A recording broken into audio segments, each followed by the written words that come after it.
እንዴት ነው የሚያግዝሽ የሚያገለግልሽ ነው ያልኩት። ከአደጋ እንዳትይ ብዙ አገልጋዮች እግዚአብሔርን የሚያገለግሉ አገልጋዮች እንደውም ሐዋርያት ማጆሪቲው ተገድለው ነው የሞቱት። እንደሚጠብቀኝ አውቃለሁ እኮ። እንዴት አድርጎ ነው ከዘላለም ሕይወት ጋር አገናኝተሽ ንገሪኝ። ይሄ ከአደጋ ጋር ምናምን አታገናኙ። ምክንያቱም ሐዋርያቱ ለምሳሌ ሁሉም ተገድለው ነው የሞቱት አይደል? በጣም ጥሩ። እግዚአብሔር መልአክ ስላለከላችሁ አይደለም አይደል? አይደለም። እኔም በጊዜና በሰዓቴ እሞታለሁ ይሄዳለሁ። በቃ ስለዚህ እሱ ጊዜያዊ ነው ማለት ነው። አሁን እንጠይቅሽ የዘላለም ሕይወት ነው። ይኸውልህ የምኖረው በጠላት በተከበበ ዓለም ላይ ነው። እኔ ጠይቁሽ የዘላለም ሕይወት ከዘላለም ሕይወት ጋር ጽዮን ፕሊዝ ከዘላለም ሕይወት ጋር ኮኔክት አገሽ ይገኝ። ለምሳሌ እኔን ብጠይቂኝ የዘላለም ሕይወት ወራሿ እኮ እኔ ነኝ። እኔ ወንድም እኔን ይጠብቁኛል አልኩህ እኮ የዘላለም ሕይወት እንድትወርሺ ምን በማድረግ ነው የሚጠብቅሽ? የሚያገለግልሽ የሚያግዝሽ እንዳልሞት አገልግሎቴን ሳልጨርስ እንዳልሞት እግዚአብሔር ያለው ቀን ሳይደርስ ጠላት እንዳያጠቃኝ ዙሪያዬን ይከቡኛል። መላእክትን በጣም እንወዳለን እናከብራለን። እኔ አትወጂም አታከብሪም እኮ አላልኩም። ለምሳሌ ሴጣን ሲፈትንሽ መልአክ ያግዝሻል? አዎ ወደ ፈተና አታግባኝ ብዬ ስለምጸልይ ጠባቂ መልአክ ይላክልኛል። ኦኬ ስለ ሴጣን ሲፈትንሽ ለምሳሌ ሴጣን በዝሙት ሲፈትንሽ እግዚአብሔር መልአኩን ልኮ እንዴት ነው የሚረዳሽ? እንግዲህ አላየሁም፣ አይኔ ተከፍቶ አላየሁም እንዴት እንደሚረዳኝ። ግን ወደዛ እግሮችን ከመሰናክል ወደዛ ከመሄድ ይከለክላቸው። እንግዲህ አይኔ ተገልጦ እስካላየው ድረስ በእንዲህ ነው ብዬ ስፔሲፊካሊ ልነግረህ አልችልም፣ ግን እንደሚጠብቁኝ አምናለሁ። ስለዚህ የዘላለም ሕይወት እንድናገኝ የዘላለም ሕይወት እንድንወርስ ከእግዚአብሔር መላእክት ከኛ ጋር ሆኖ ያግዙናል ማለት ነው። ያገለግሉሻል፣ ያግዙሻል። ይሄ ያው አልኩህ እኮ በጣም ጥሩ፣ ችግር የለውም። እዚህ ድረስም ከመጣሽ በጣም ትልቅ ነገር ነው። እሺ አንድ ሌላ ልጨምርልሽና አይ ቲንክ ሌሎችም እድል ልስጥ። እኔ ብቻዬን ከማወራ ወደ ዘካርያስም እሄዳለሁ። እሺ ወደ ዘካርያስ እሄዳለሁ። የዘካርያስንም በጣም ቅድም ስለፈለግሽው ወደ ዘካርያስ ልሄድ። ጌታ የተናገረው አንድ ምሳሌ ነበረ እና እስቲ እሱን ላንብብልሽና ትፈችልኛለሽ። ሉቃስ ወንጌል ምዕራፍ 13 ነው። እሺ ማነብልሽ? ሉቃስ ወንጌል ምዕራፍ 13 እንዲህ ይላል። ሉቃስ ወንጌል ምዕራፍ 13 አትሊስት ጥሩ ነው። እንደዚህ መላእክት በዘላለም ሕይወታችን ውስጥ ድርሻ አላቸው የሚል ሰው ከተገኘም አትሊስት ትንሽ ለውጥ ነው፣ ጥሩ ነው። እሺ እንዲህ ይላል ቁጥር 6 ተከታታይ እኔ አይደሉም እኮ አላልኩም እኮ ጽዮን። የሉቃስ ወንጌል ምዕራፍ 13 ቁጥር 6 ላይ ይህንን ምሳሌ አለ። ጌታ ነው ምሳሌ ነው፣ ልትፈችልኝ ነው። እሺ ይህንን ምሳሌ አለ። ለአንድ ሰው በወይን አትክልት የተተከለች በለስ ነበረችው። ፍሬም ሊፈልግባት መጥቶ ምንም አላገኘም።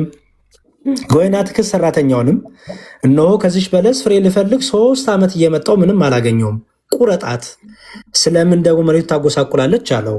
እርሱ ግን መልሶ ጌታ ሆይ ዙሪያን እስከተኩትላትና ፋንድያ እስከፈስላት ድረስ በዚች ዓመት ደግሞ ተዋት፣ ወደፊት ብታፈራ ደህና ነው፣ ያለበለዚያ ግን ትቆርጣታለህ አለው ይላል።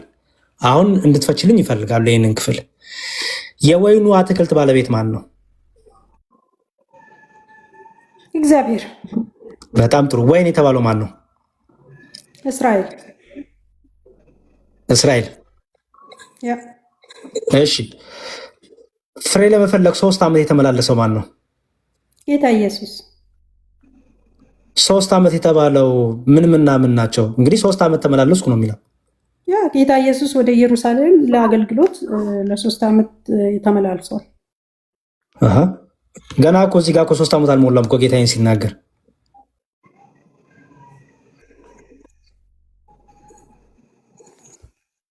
ስንተኛ ዓመቱ ላይ ነው የተናገረው? ጌታ አገልግሎቱን ጨርሶ ይሄውልሽ፣ እዚህ ጋር ገና ጌታ እያስተማረ ነው። ገና ሉቃስ ወንጌል ምዕራፍ 13 ላይ ነው ያለሁት። ገና እያስተማረ ነው። ስለዚህ ገና እያስተማረበት የነበረው ዘመን ነው ገና። ያ ግን በምን አወቅ ስንተኛ ዓመቱ ላይ ይሄንን ምሳሌ እንደተናገረ? ምክንያቱም የጌታ እንግዲህ ዓመቱ የሚገባደደው ራሱን ቤዛ አድርገው ሲሰጥ ነው አይደለ? ስለዚህ ገና ትምህርት ላይ ነው ያለው ማለት ነው አሁን። ምክንያቱም ገና እያስተማረ ነው። ያው ኢየሱስ መልሶ እንዲህ አላቸው፣ እነዚህ የገሊላ ሰዎች ስለደረሰባቸው ከገሊላ ሰዎች ይልቅ ኃጢአተኛውን ይመስሏችኋልን እያለ እያስተማረ ነው ያለው። አሁን 3 ዓመት ይሄ ክፍል ዮሐንስ አንገቱ ተቆርጦ በእንትን የደረሰውን መከራ ሲነግሩት ነው የተናገረው አይደል? የሉቃስ ወንጌል ምዕራፍ 13። ኦኬ ቆይ አንድ ጊዜ ችግር የለውም ከላይ እንጀምር። ዘመናትን መመርመር። ኦኬ ለማንኛውም ጌታ በመጨረሻው ዓመት ላይ አለመሆኑን አንተ በምን አወቅ? ኧረ እባክህ ጽዮን የአንቺን ትምህርት ንገሪኝና የእኔን ትምህርት ነግሬሻለሁ እኮ ችግር የለውም። የአንቺ ይሄ መጨረሻ ሉቃስ ወንጌል ምዕራፍ 13 መጨረሻ አይደለም። ሉቃስ በነገራችን ላይ የሁሉንም ሰብስቦ አንድ ላይ አድርጎ ዲቴል የጻፈ ነው እንዲሁም በነገራችን ላይ። ስለዚህ እሱን ታውቂዋለሽ። ምዕራፍ 1 ላይ መግቢያውን ታውቂዋለሽም ብሎ እንደጻፈ። አሁን 3 ዓመት ፍሬ ልፈልግ መጣው ምንም አላገኘውባትም ይላል። አሁን ተመላለስኩ ነው የሚለውልሽ። አንድ ስሚኝ ሲሆን 3 ዓመት በተለያየ ዓመቶች እየመጣው ፍሬ ፈለግኩ አጣውባት ነው የሚለው። አዎ እውነት ነው፣ አላገኘም እኮ 3 ዓመት ተባለው መቼ ነው? እኔን ከሆነ የምትጠይቀኝ ወደ ኢየሩሳሌም የተመላለሰበትን 3 ዓመት ነው። ምክንያቱም በተለያየ ዓመት መጣው ነው የሚለው እዚህ ጋር። ያ እና በየዓመቱ አይደል ለፋሲካ በዓልስ የሚካሄደው ወደ ኢየሩሳሌም? ያ በተለያየ ዓመት ስለ ክርስቶስ እኮ ነው የምናወራው አይደል? ያ በስጋ ወደ ኢየሩሳሌም 3 ዓመት ተመላልሷል ቢያንስ። በገሊላ አይደል እንደ የሚኖረው በናዝሬት። ችግር የለውም። እሺ ቁረጣት የተባለው ማን ነው? ያ ምሳሌያዊ አነጋገር እኮ ፍችልኛ ምሳሌውን። ቁረጣት የተባለው ማን ነው?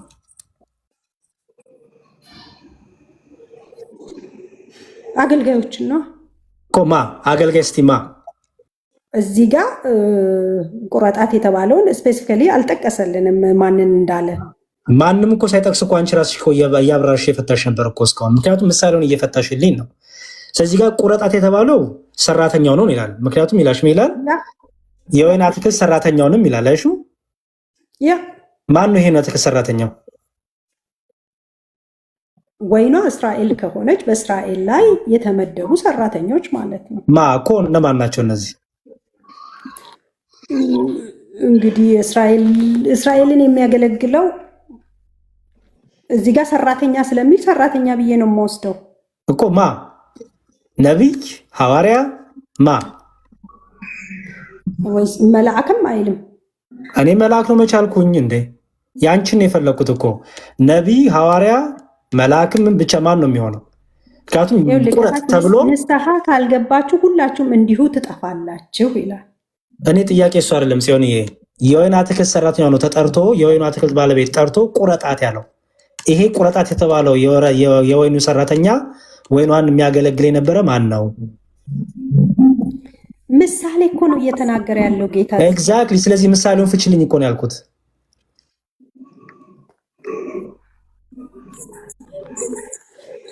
እግዚአብሔርን ሊሆን ይችላል ሰራተኛው። ምክንያቱም እስራኤል የእግዚአብሔር ናት። የወይኑ ባለቤት እኮ ነው ሰራተኛው የጠራው። እግዚአብሔር ነው እግዚአብሔርን ጠርቶ ቁረጣት የሚለው። እንዴት የበለስ ተክል ነበረች። ኦኬ ሰራተኛው ማን እንደሆነ አላወቅኩትም እዚህ ጋር። በጣም ጥሩሽ። አሁን ይሄ ጥሩ ነገር።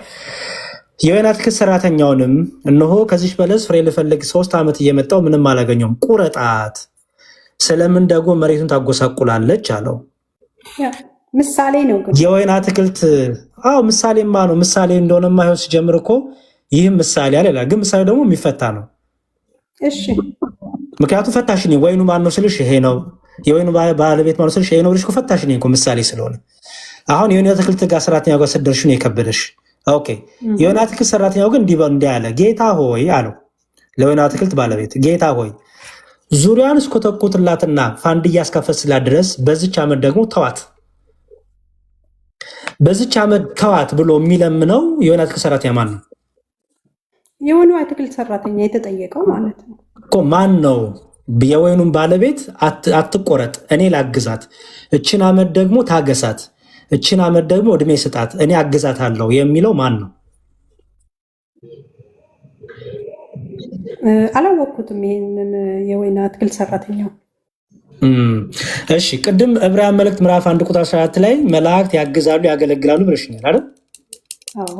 ከዘላለም ሕይወት እንዳንቆረጥ ከዘላለም ሕይወት እንዳንጣል ዘላለም ሕይወት እንድንወርስ ያግዛሉ ያገለግላሉ ብለሽኛል። ያው ያግዛሉ እኮ ያግዛለ። እዚህ ጋር ታዲያ አግዛት አለው።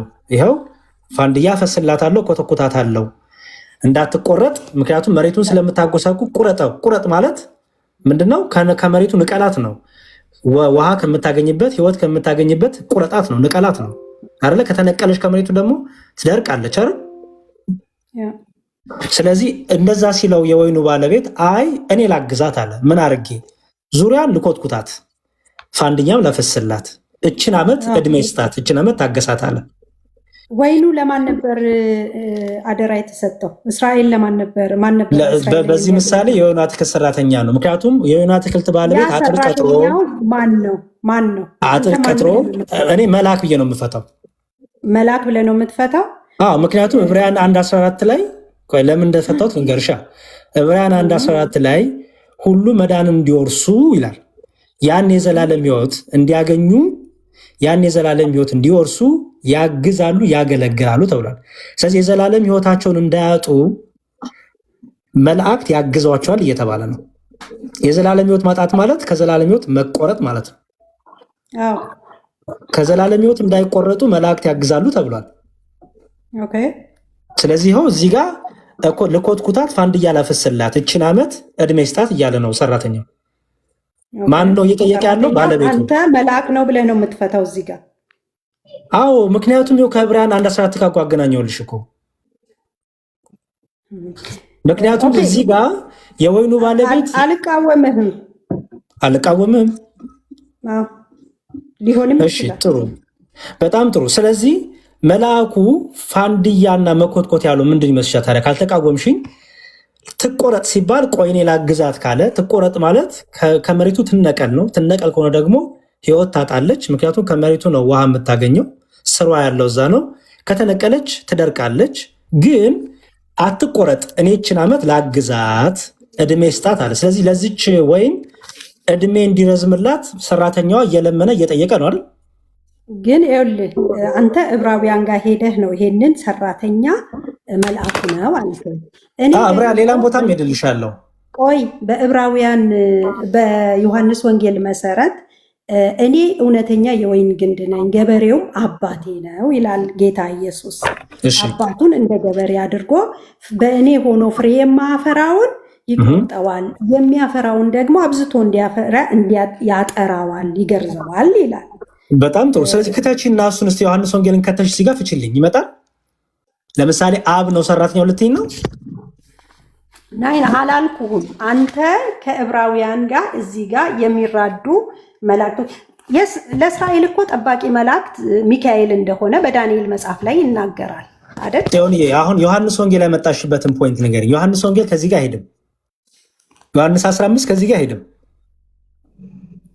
ምክንያቱም አብ ነው ካልሽኝ ወልድ ነው አብን እያዘዘ ያለው ልትይኝ ነው። ምክንያቱም እዚህ ጋር የወይኑ ባለቤት ሰራተኛውን ጠርቶ ነው። ሰራተኛው ደግሞ ጌታ ሆይ እያለ ለምነዋል።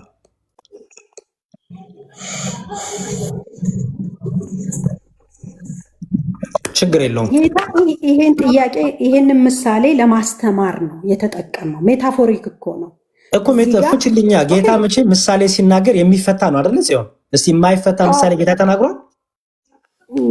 እነሱ ይገባቸዋል ስለምን እያወራ እንዳለ በዚያ ዘመን ማለት ነው። እኛ ደግሞ እንደ ክርስቲያኖች መጽሐፍ ቅዱስ እንደሚያነብሰው በብዙ ቦታ ጌታ መሬት፣ ዘርዘሪ፣ ወይን እያለ ሲናገር ገበሬ እያለ ሲናገር እኮ እኔና አንቺ እንደ ክርስቲያን ብለን እንፈተዋለን። እኛ አባታችን እግዚአብሔር እንዲህ እያለን እኮ እንፈተዋለን አይደል?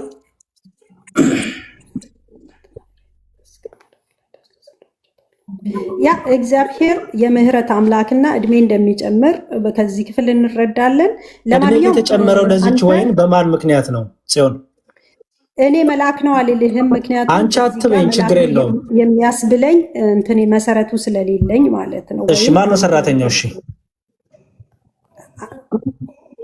አላወቅኩትም አልኩ። አንተ መልአክ ነው ብለሃል። ኦኬ በዚህ እንለፈው ይሄንን።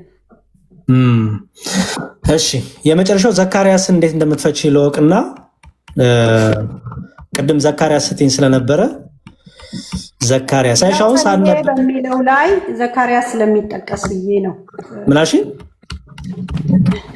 ዋናው የገባንበት ርዕስ ስለመላክ እኮ አይደለም አይደል እንዴ? ለመላክ ለመሰለሽ ሲሆን አዎ ለመሰለሽ ቅድም ቢኒ ሲጠይቅሽ የኦርቶዶክስ ትምህርት ምንም አልተማርኩም፣ ምንም የሚገባኝ ትምህርት የለም፣ ህይወት የሚሰጥ ትምህርት አታስተምርም ነው ያልኩት።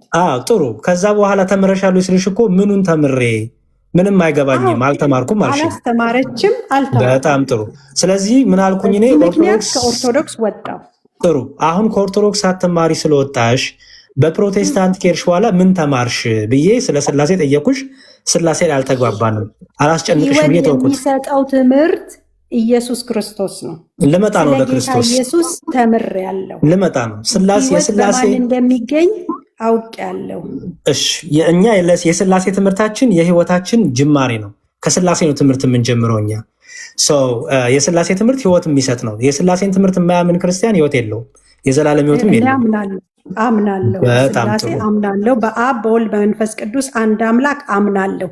ግን በክርስቶስ ኢየሱስ ጌትነትና ጌታ ኢየሱስ ስለ እኔ እንደሞተ ከሙታንም በሶስተኛው ቀን እኔን ለማጽደቅ እንደተነሳ በአፌ መስክሬ ድኛለሁ። መንፈስ ቅዱስን ተቀብያለሁ፣ ህይወት አግኝቻለሁ። ይሄንን አታስተምርም ነው የኔ ጥያቄ። እሺ እሱን እናያለን በኋላ ማን እንደሚያስተምር እናያለን። እሱ እዚህ ትንቢተ ዘካርያስ 1:12 ላይ የእግዚአብሔር መልአክ መልሶ አቤቱ የሰራዊት ጌታ ሆይ እነዚህ 70 ዓመት የተቆጣቸውን ኢየሩሳሌምንና የይሁዳን ከተሞች የማትምራቸው እስከ መቼ ነው አለ። መልአኩ እዚህ ጋር ምን እያደረገ ነው? እየጠየቀ ነው። እግዚአብሔር ምንድን ነው የሚጠይቀው? እግዚአብሔርን ስለ ራሱ ነው የሚጠይቀው አይደለም፣ ስለ እስራኤል ነው። ትንቢት ተነግሯል በዳንኤል መጽሐፍ መሰረት ለ70 ዓመታት በግዞት እንደሚሄዱ በባቢሎን እንደሚቆዩ። እኔ መልአኩ ለምን እያደረገ ነው ያልኩሽ? እያወራ ነው ከእግዚአብሔር ጋር። ይሄ ምን አይነት ማለት ምንድን ነው እያደረገ? ምክንያቱም እዚህ ጋር እማትምራቸው እስከ መቼ ነው ማለት እየጠየቀ ነው ወይስ አይደለም? ምህረት ያው ጊዜው ደርሷል እኮ አሁን የመማሪያቸው ጊዜ ደርሷል። መልአኩ በሚጠይቅበት ሰዓት ኦልሬዲ 70 ዓመት እየሞላቸው ነው። እኔ ጠየኩሽ እኮ መልአኩ እዚህ ጋር ስለ እነዚህ ሰዎች ምህረት እየጠየቀ ነው ወይስ አይደለም? ምህረት እየጠየቀ እኔ ጊዜው መድረሱን ነው እየተናገረ ያለው። የማትምራቸው እስከ መቼ ነው ማለት ጊዜው ደርሷል ማለት ነው።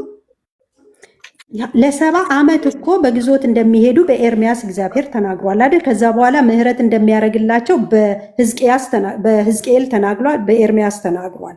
የማትምራቸው እስከ መቼ ነው ነው የሚለው እዚህ ጋር ጥያቄ ምልክት ነው። ጥያቄ ምልክት ነው። ጥያቄ ነው ያቀረበው። ጊዜው መድረሱን እያሳሰበ ነው። ጊዜው ከደረሰማ እስከ መቼ ነው ማለት የለበትማ።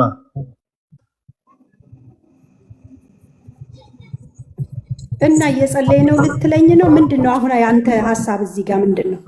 የመጽሐፍ ቅዱስ ሐሳብ ምንድነው ነው? የኔ ሐሳብ ሲሆን መጽሐፍ ቅዱሱ እያስተማረ ያለው መሰለሽ መልአኩ ስለነዚህ ሰዎች ምህረት እየጠየቀ ነው ብሎ እያስተማረ ነው።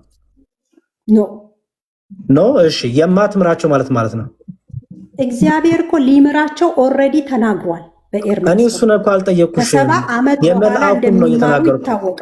የመልአኩን ነው እየተናገርኩ ያለሁት። መልአኩ እነዚህ 70 ዓመት የተቆጣቸውን ኢየሩሳሌምንና ይሁዳን ከተሞች የማትምራቸው ነው የሚለው። የማትምራቸው እስከ መቼ ነው? ስለዚህ መልአኩ ምህረትን እየጠየቀ ነው። ስለማ እስከ መቼ ነው የማትምራቸው ብሎ ስለ ህዝቡ አይደል? እሺ እናንብበው፣ አውዱን እናንብበው የኔ ወንድም። ኧረ ጽዮን ፕሊዝ፣ አውዱንም አውቀሽው እኮ ነገርሽኝ፣ ትንቢቱን ነገርሽ፣ ሁሉ ነገር ነገርኩ። ብነግርህ እኮ አላምን አልክ። እግዚአብሔር ኦልሬዲ በሕዝቅኤል በኤርሚያስ ከ70 ዓመት በኋላ እንደሚመራቸው ምህረት እንደሚያገኙ እንደሚመልሳቸው ወደ ሀገር ለመልአኩ ማን ነገረውሽ? ተናግሯል። ለመልአኩ ማን ነገረው? ይሄ መልአክ የትኛው መልአክ ነው? ሚካኤል ከሆነ ያውቃል ያምናል እኮ።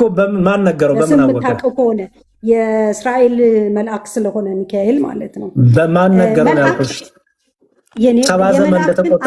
እኔ ልነግርህ አልችልም። መንፈሳዊውን ዓለም እኔ እንዴት እንደሆነ ኦርደሩን አላውቅም። በመንፈሳዊው ዓለም በእግዚአብሔርና በመላእክት መካከል ያለውን 70 ዓመት እግዚአብሔር ለምሳሌ እያንዳንዱ ነገር ሲቆጣ በሉ ዛሬ 70 ዓመት ተቆጥቻለሁ፣ ነገ ደግሞ 20 ዓመት እቆጣለሁ እያለ ይነግራቸዋል። በትክክል ተነግሯቸዋል በትንቢት ማለት ነው። ለ70 ዓመት ለመላእክቱ በግዞት እና ለእስራኤል ነው ያለው። እኔ ስለ መልአኩ ነው ማወር ያለሁት። መልአኩ በምን አወቀን ያልኩት ማን እንደሆነ መልአኩ እኮ እዚህ ጋር አልተጠቀሰልንም። ሚካኤል ከሆነ የእስራኤል መልአክ ነው ታውቃለህ። መልአክ ስለናንተ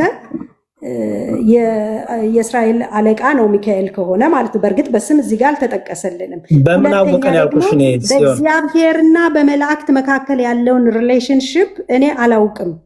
በምን አወቀ ስልሽ እኮ ስለዚህ መልሱ ምንድነው? በምን አወቀ ስላላቅም ነው መልሱሽ። እንኳን መልአኩን የማውቃለው አልኩህ እኮ ትንቢቶቹ ላይ ያለውን አንብብ። አንቺማ ተጽፎልሽ ያወቅሽው መጽሐፍ ተጽፎልሽ ከስንት ዘመን በኋላ መጽሐፉ ዶክመንት ተደርጎልሽ ያወቅሽው። እኔ ጠየቁሽ አሉት መልአኩ በምን አወቀን ያልኩት መቼም መልአኩ እንዳንቺ ተጽፎ መጽሐፍ አንብቦ ነው። መንፈሳዊው ዓለም ላይ መልአክ ምናልባት የሚያውቁት እውቀት ይኖራል። ስለ መልአክ ልመልስልህ አልችልም። በቃ ስለዚህ ማታውቂ ሆነ እኮ አላቅም። ቀላል እኮ ነው ጽዮን። እኔ አላቅም እንዴት እንዳወቀ መልአኩ አላቅም ማለት ትችላለሽ።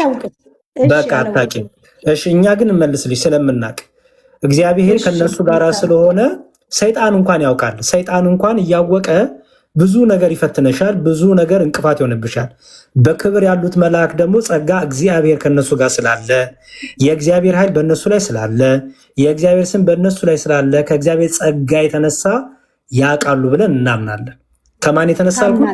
ከእግዚአብሔር ጸጋ የተነሳ እንኳን እነሱ አይደሉም አንቺም የዱራንዲ ተብሎ ተጽፎልሃል። ከእግዚአብሔር ጸጋ የተነሳ መላእክት ያውቃሉ። ኦኬ አንቺ አንድ ነገር የምታውቂው ከማን ለእኔ እንደገለጽከው መጽሐፍ ቅዱስ የቱ ጋር ነው የገለጸልህ? እሺ ጥሩ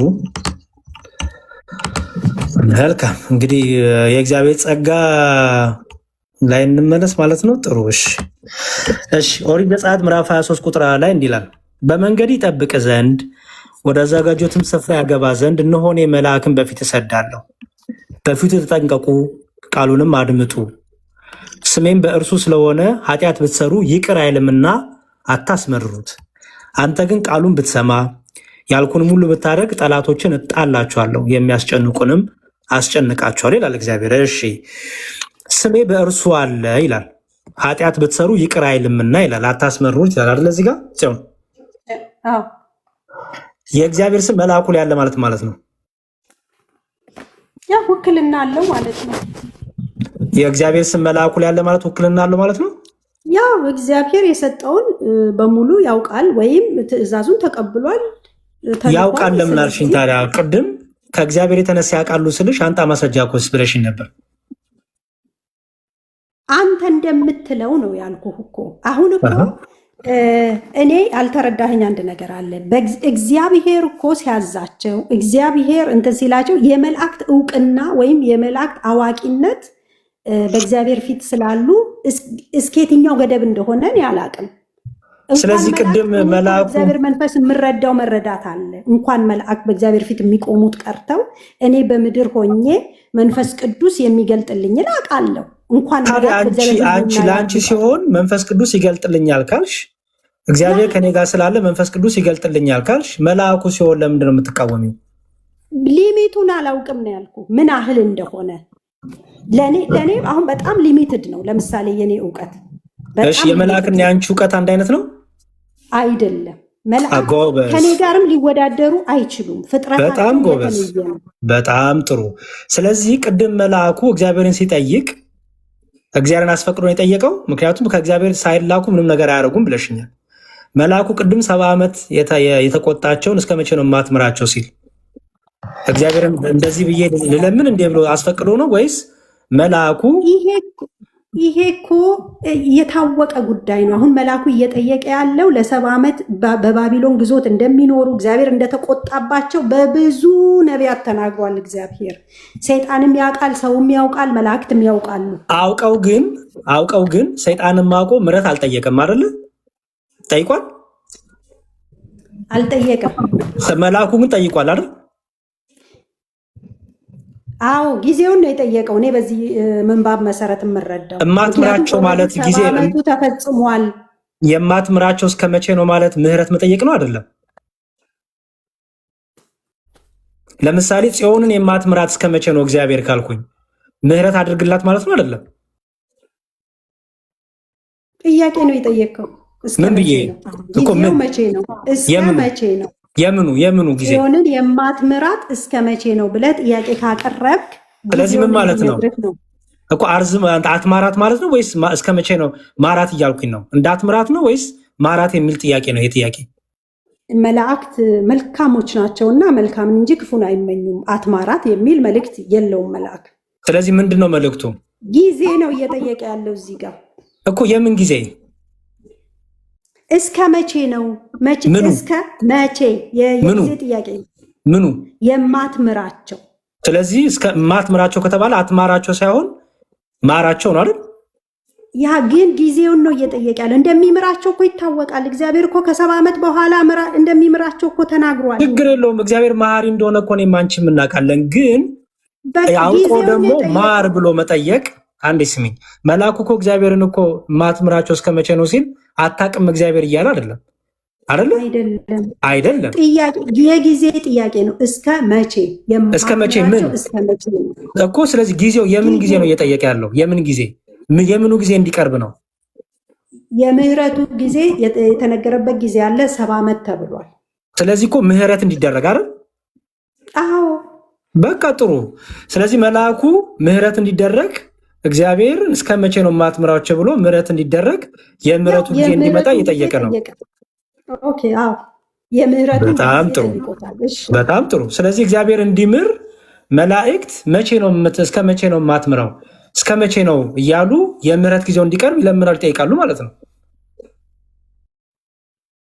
አዎ ይጠይቃሉ። ችግር የለውም። አንቺ ማለት አይጠበቅብሽም። እሺ በዚህ ከኔ ጋር መጨረስ እንችላለን። ስለ ክርስቶስ የተባለውን ግን ጥቂት ነገር ሀሳብ ልስጥሽና እንትን እንበል። ስለ ክርስቶስ ቤተክርስቲያን አታስተምርም ብለሻል አይደል?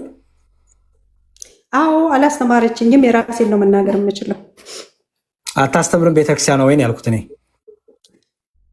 አዎ እኔ አታስተምር ማለት አላስተማረችም። አባታችሁ ነው የሚለውን ጸሎት የት ነው የተማርሽው? በኦርቶዶክስ ቤተክርስቲያን ግን ጭማሪ አለው። መጽሐፍ ቅዱስ ላይ ያለውን ብቻ ችግር የለውም። አባታችሁ ነው የሚለውን ጸሎት ለመጀመሪያ የተማርሽው የት ነው? የት ተምሬያለሁ? በኦርቶዶክስ ቤተክርስቲያን። በኦርቶዶክስ ቤተክርስቲያን አባታችሁ ነው የሚለው ጸሎት ውስጥ ምን ምንድን መልእክቶች አሉ? በሰማያት የምትኖር ስምህ ይቀደስ፣ መንግስትህ ትምጣ። በዩ እያልኩሽ ሳይሆን ምን መልእክቶችን ተማርሽበት?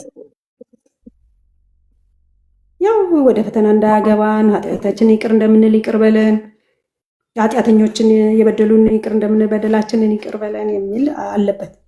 ይሄን ጸሎት ከየት አመጣችሁ? ቤተክርስቲያን አባታችሁ ነው የሚለውን ጸሎት ከመጽሐፍ ቅዱስ ላይ ግን ጨምራበታለች። ገና ቆይ እሱ ጋር እመጣለሁ። ጽዮን እባክሽ፣ እኔ በጣም እኮ ከባድ ነው። እሺ ከመጽሐፍ ቅዱስ ላይ ግን ስለ አባታችን አላስተማረችንም። አባታችን ነው የሚለውን ጸሎት እንድናነበንብ ተነገረን እንጂ ኢቭን ተተንትኖ አልተማርንም። አንዴ እናሳጥረው ብዬ ነው። አንዴ ክርስቶስም ተንትኖ አላስተማርም። እንደዛ አድርጎ ነው ያስቀመጠው። ራሱ ነው መልሳ የምትጸልየው። ክርስቶስ ለምሳሌ አባታችን ነው ሲባል እኮ ይሄ ነው። በሰማይ የምትኖር ሲባል ይሄ ነው። መንግስት እንተ ሲባል ይሄ ነው ብሎ ተንትኖታል። ጽዮን እሱ ጸሎት አስተምረን አሉት። ጸሎት አስተማራቸው። ተንትኖታል ያልኩት እኔ ተንትኖታል። መጽሐፍ ቅዱስ ላይ አልተጻፈልንም። በቃ ስለዚህ ጽዮን ፌር ሁኚ ፕሊዝ። በቃ ማለት በጣም ባላንስ ዳልሽ። አይ መጽሐፍ ቅዱሱ ያለውን ያስቀመጠችው ያስተማረችሽ መልሳ። በጣም ጥሩ። እሺ እመቤታችን የሚለው ጸሎት ጭማሬ ነው አልሽኝ አይደል? አዎ መጽሐፍ ቅዱስ ላይ የለም። ኦኬ እመቤታችን የሚለው ጸሎት ጭማሪ ነው ያልሽበት ምክንያት ከምን አንጻር ነው? የአባታችን ሆይ የሚያበቃበት ቦታ አላቆመችም፣ ቀጥላለች። አላታይ አባታችን ሆይ ሲያልቅም ብለው ነው የሚያልቀው። ኃይል ያንተ ናትና ክብር ምስጋና። ከዛስ ለዘላለሙ አሜን። አለቀ አይደለ? አባታችን ሆይ ለዘላለሙ አሜን ከተባለ አልቋል አይደል? በዚህ በመጽሐፉ ላይ ያለው አዎ። ምንድነው በእናትህ እኔ አልገባኝም። አሁን ምን ያላወቅሽውን ነገር እየነገርኩሽ ነው። አዲስ ሆኖብሽ ነው። ሰው አባታችን ነው የሚለው ጸሎት ለዘላለሙ አሜን ከተባለ በኋላ አለቀ አይደል? ከዛ በኋላ የእመቤታችን የሚመጣው ሰላምታ ነው። ሰላምታ ማለት ነው ሲጀምር ራሱ በመልአኩ በቅዱስ ገብርኤል ሰላምታ ነው የሚለው። አይሹ ሰላምታ የምናቀርበው ማለት ነው ድንግል ማርያም ትውልድ ሁሉ ብፅዕት ይሉኛል ስላለች ያን ብፅዕናዋን ለትውልድ ሁሉ እንናገራለን። እኛ የድንግል ማርያም ብፅዕና የምንናገርበት የምናስተምርበት ክፍላችን ነው ይሄ ማለት ነው። ኦኬ። ምክንያቱም ድንግል ማርያም ብላለች ትውልድ ሁሉ ብፅዕት ይሉኛል። ባይዘው ይሄን የተማርነው ይሄን ራሱ የሰላምታ ቃል የተማርነው ከቅዱስ ገብርኤል ነው። ቅዱስ ገብርኤል ደግሞ ከማን መጣው? ከሰማይ ተልኮ። የሉቃስ ወንጌል ምዕራፍ 1 ላይ ይኸው መልአኩም ወደ እርሷ ገብቶ ደስ ይበልሽ ጸጋን የሞላብሽ ሆይ ጌታ ከአንቺ ጋር ነው፣ አንቺ ከሴቶች መካከል የተባረክሽ ነሽ አላት። እሹ ለምሳሌ ልክ ለዘላለሙ አሜን። እመቤታችን ቅድስት ድንግል ማርያም ሆይ በመልአኩ በቅዱስ ገብርኤል ሰላምታ ሰላም እንልሻለን። እሹ በማን ነው እያልን ያለ ነው? በመልአኩ በቅዱስ ገብርኤል ሰላምታ። የመልአኩን የቅዱስ ገብርኤል ሰላምታ ምሳሌ አርአያ አድርገን ይህን ሰላምታ እናቀርብልሻለን። ኦኬ። ደስ ይበልሽ ጸጋን የሞላብሽ ሆይ ጌታ ከአንቺ ጋራ ነው፣ አንቺ ከሴቶች መካከል የተባረክሽ ነሽ አላት። እርሷን ባየችው ጊዜ ከንግግሩ በጣም ደነገጠችና ይህ እንዴት ያለ ሰላምታ ነው ብላ አሰበች። መልአኩም እንዲህ አላት፣ ማርያም ሆይ በእግዚአብሔር ፊት ጸጋን አግኝተሻልና አትፍሪ። እነሆ ጸንሻለሽ፣ ወንድ ልጅን ትወልጃለሽ፣ ስሙንም ኢየሱስ ትዪዋለሽ። እመቤታችን የሚለው በዛ ክፍል ውስጥ ጸሎት ብዙ ጥቅም አለው። አንደኛው ጥቅሙ ከእግዚአብሔር ጋር ለስላሴ የሚቀርበው የአምልኮ ጸሎት ነው። ኦኬ። ጸሎት ደግሞ ማስተማሪያ ነው። ኦኬ፣ ማስተማሪያ ነው። ስለዚህ የድንግል ማርያምን ንጽህና ድንግል ማርያም የተመረጠች እናት እንደሆነች መልአኩ ተልኮ ለድንግል ማርያም ያቀረበውን ምስጋና መልአኩ ከእግዚአብሔር ተልኮ ለድንግል ማርያም ያቀረበውን ያን የምስራቹን ዛሬም እኛ ያን መሰክራ። ምክንያቱም ድንግል ማርያም ትውልድ ሁሉ ብፅዕት ይሉኛል ብላለች አይደለ? ብፅዕት ማለት ነው የተባረከች ናት። ኦኬ። ስለዚህ ብፅዕት ትያታለሽ አንቺ? አዎ በደንብ ብፅዕት ትያታለሽ። አዎ በአደባባይ በየትምህርቱ ላይ ድንግል ማርያም እኮ ብፅዕት ናሽ ትመሰክሪያለሽ? አይ ናት። ለምን አልመሰክርም?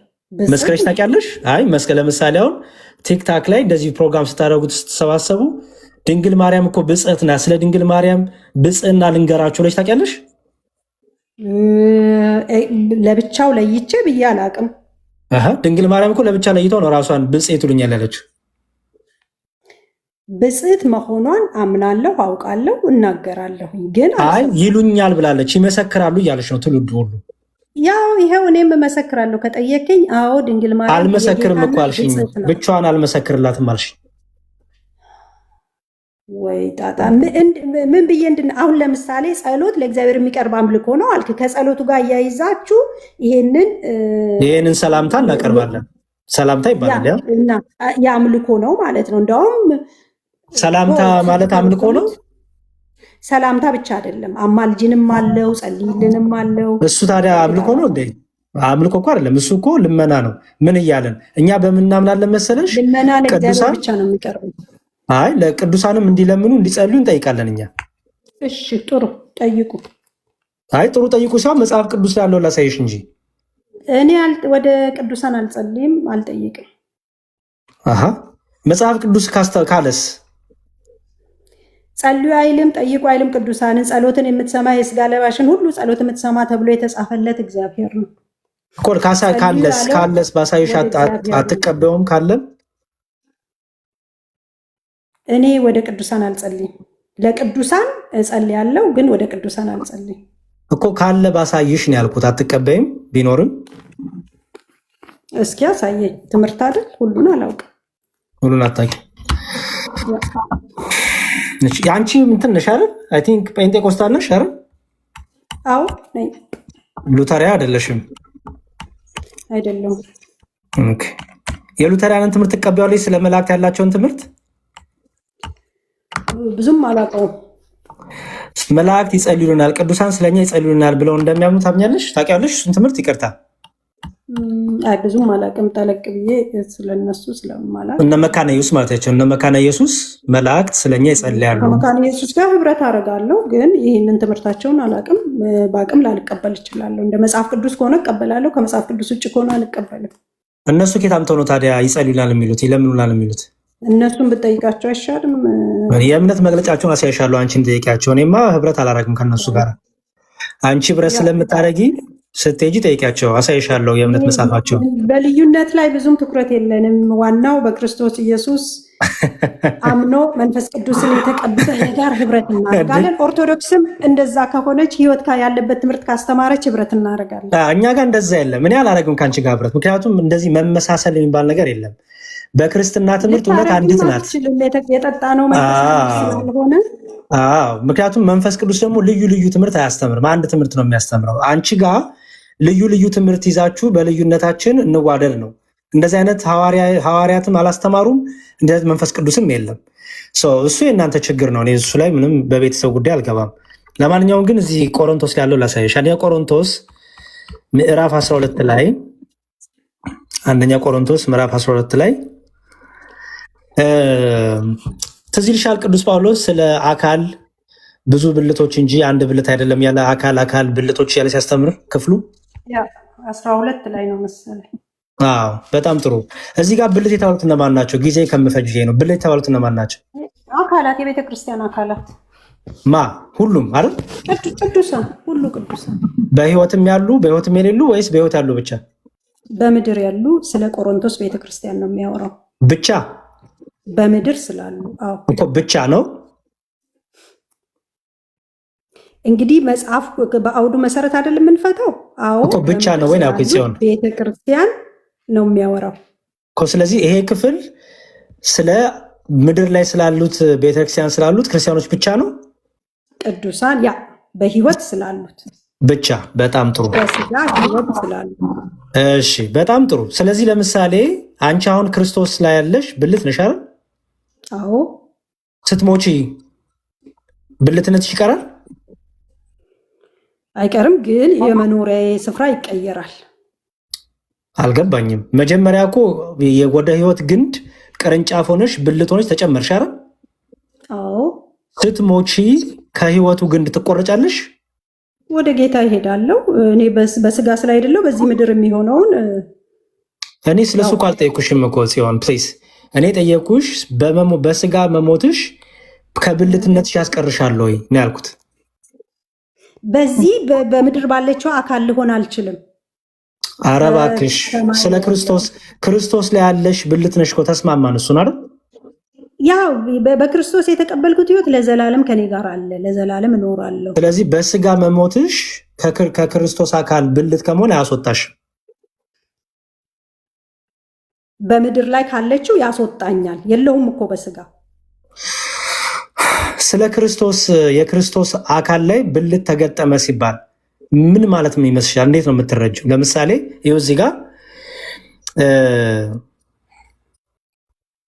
ይኸው አካል ሁሉ አንድ ቢሆን መስማት የሌለበት ተገኛልና፣ አሁን ግን እግዚአብሔር እንደ አንድ ወደደ ብልቶች እያንዳንዳቸውን በአካል አድርጓል። ሁሉም አንድ ብልት ቢሆንስ አካል ወዴት በሆነ። ዳሩ ግን አሁን ብልቶች ብዙዎች ናቸው፣ አካል ግን አንድ ነው። ዓይን እጅን አታስፈልገኝም ልትል አትችልም አለና እናንተም የክርስቶስ አካል ናችሁ፣ እያንዳንዳችሁን ብልቶች ናችሁ ይላል።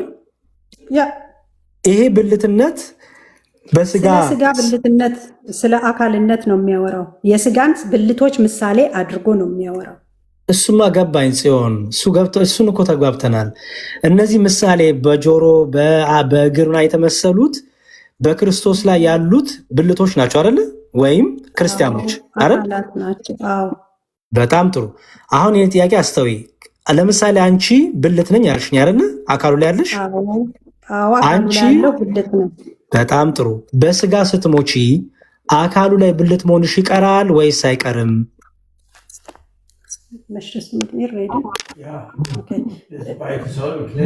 Okay, 5 Minuten bitte. Was mit Frieda ist. Ja, schon auf die Uhr geguckt? Ja, 20 Uhr abholen. Ja, wir haben jetzt 20 Uhr. Okay. Abholen bitte. Bitte? Abholen bitte. Oder soll ich Sie abholen? Ja, darum ሚዩት አድርጊና ወይ አውሩ ሚስጥር እንዳንተ። እሺ፣ አይ ችግር የለውም የቤተሰብ ጉዳይ ነው። ከባለቤቴ ጋር እያወራሁ ነው። እሺ እሺ እሺ፣ ልቀጥል።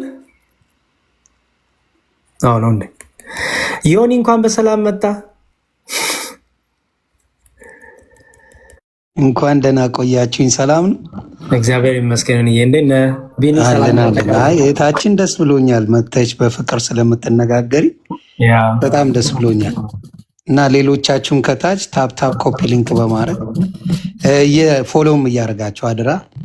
ወንድ መምህር ቢኒሻም እንኳን በስንት ጊዜያችን ተገናኘን።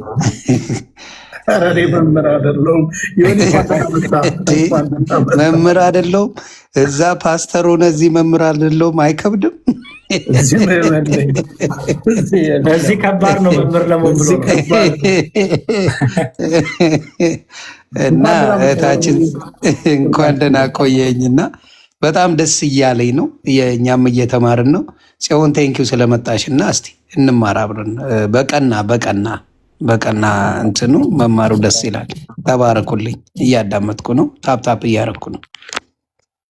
እሺ ዮኒ ቴንኪ በጣም ጽዮን ተመለሽ። እሺ በቃ እያጠቃል ነው። እሺ ሰውም እንዳይሰለች ሰው እዚህ ጋር የጥያቄን በደንብ ሪማይንድ አድርግሽ። ለምሳሌ አንድ ሰው በክርስቶስ አምኖ ሲጠመቅ የዘላለም ሕይወትን ሲያገኝ ወደ አካሉ ተጨመረ አይደለ? ብልት ሆነ አይደል? አዎ በጣም ጥሩ። አሁን ቢሞት ያ ሰው በመጨረሻ እድሜ ዘመን ገደበው ሞተ። በስጋ ቢሞት ከአካል ብልትነት አካሉ ላይ ከነበረበት ብልትነት በስጋ መሞቱ ያስቆርጠዋል ወይም ያጠፋዋል?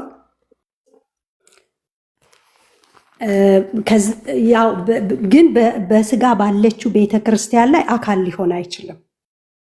ሲጀመር ስለ ክርስቶስ ነው የምናወራው ጽዮንዬ።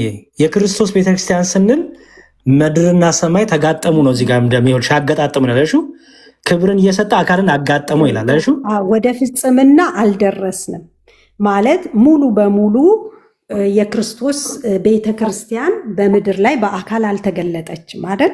አሁን ያለነው በመንፈስ እንደገና ደግሞ በአካል በዓለም ላይ የክርስቶስ ቤተክርስቲያን አለች። በዚህ በስጋ ላሉ የሚሰራ ነው። እኔ ግን ወደ ጌታ ከሄድኩኝ በዚህ በምድር ላይ ካለችው ቤተክርስቲያን ጋር እንደ አካል ሆኜ ላገለግል አልችልም። ኦኬ ሲጀመር የስጋ ቤተክርስቲያን የምትባል ቤተክርስቲያን የለችም። ቤተክርስቲያን መንፈሳዊት ናት። አንዴ ስሚኝ፣ ቤተክርስቲያን መንፈሳዊት ናት። በምድር ላይ አይደለ እንደ የዘላለም ሕይወትን የምንወርሰው አይደል? የዘላለም ሕይወትን እኮ ገንዘብ የምናደርገው የራሳችን የምናደርገው ከሞትም በኋላ በሰማይ ደኑ እንደ አዲስ አምነን አይደል? ገና ስጋችን ይድናል። ስጋችን እኮ አልዳንም። እሱ የምናወራው ከትንሣኤ እሱ ሌላ ነው። እያወራን ያለው ነው። ይኸውልሽ ጽዮን፣ እኔ የትንሣኤ አካል ግሎሪፋይድ ባዲ እያወራው አይደለም። እዚህ ጋር እየተናገረ ያለው በክርስቲያኖች መካከል ያለውን በጣም የምናፍቀው ጉዳይ ነው እሱ ነገር። እሺ ይሁን፣ ግን ብትናፍቅም ግን ርዕሱን እየጠበቀ እንሂድ። ናፍቆትሽ ይሆናል መሀል ላይ እዚህ ጋር ያስገባብሽ፣ ችግር የለውም።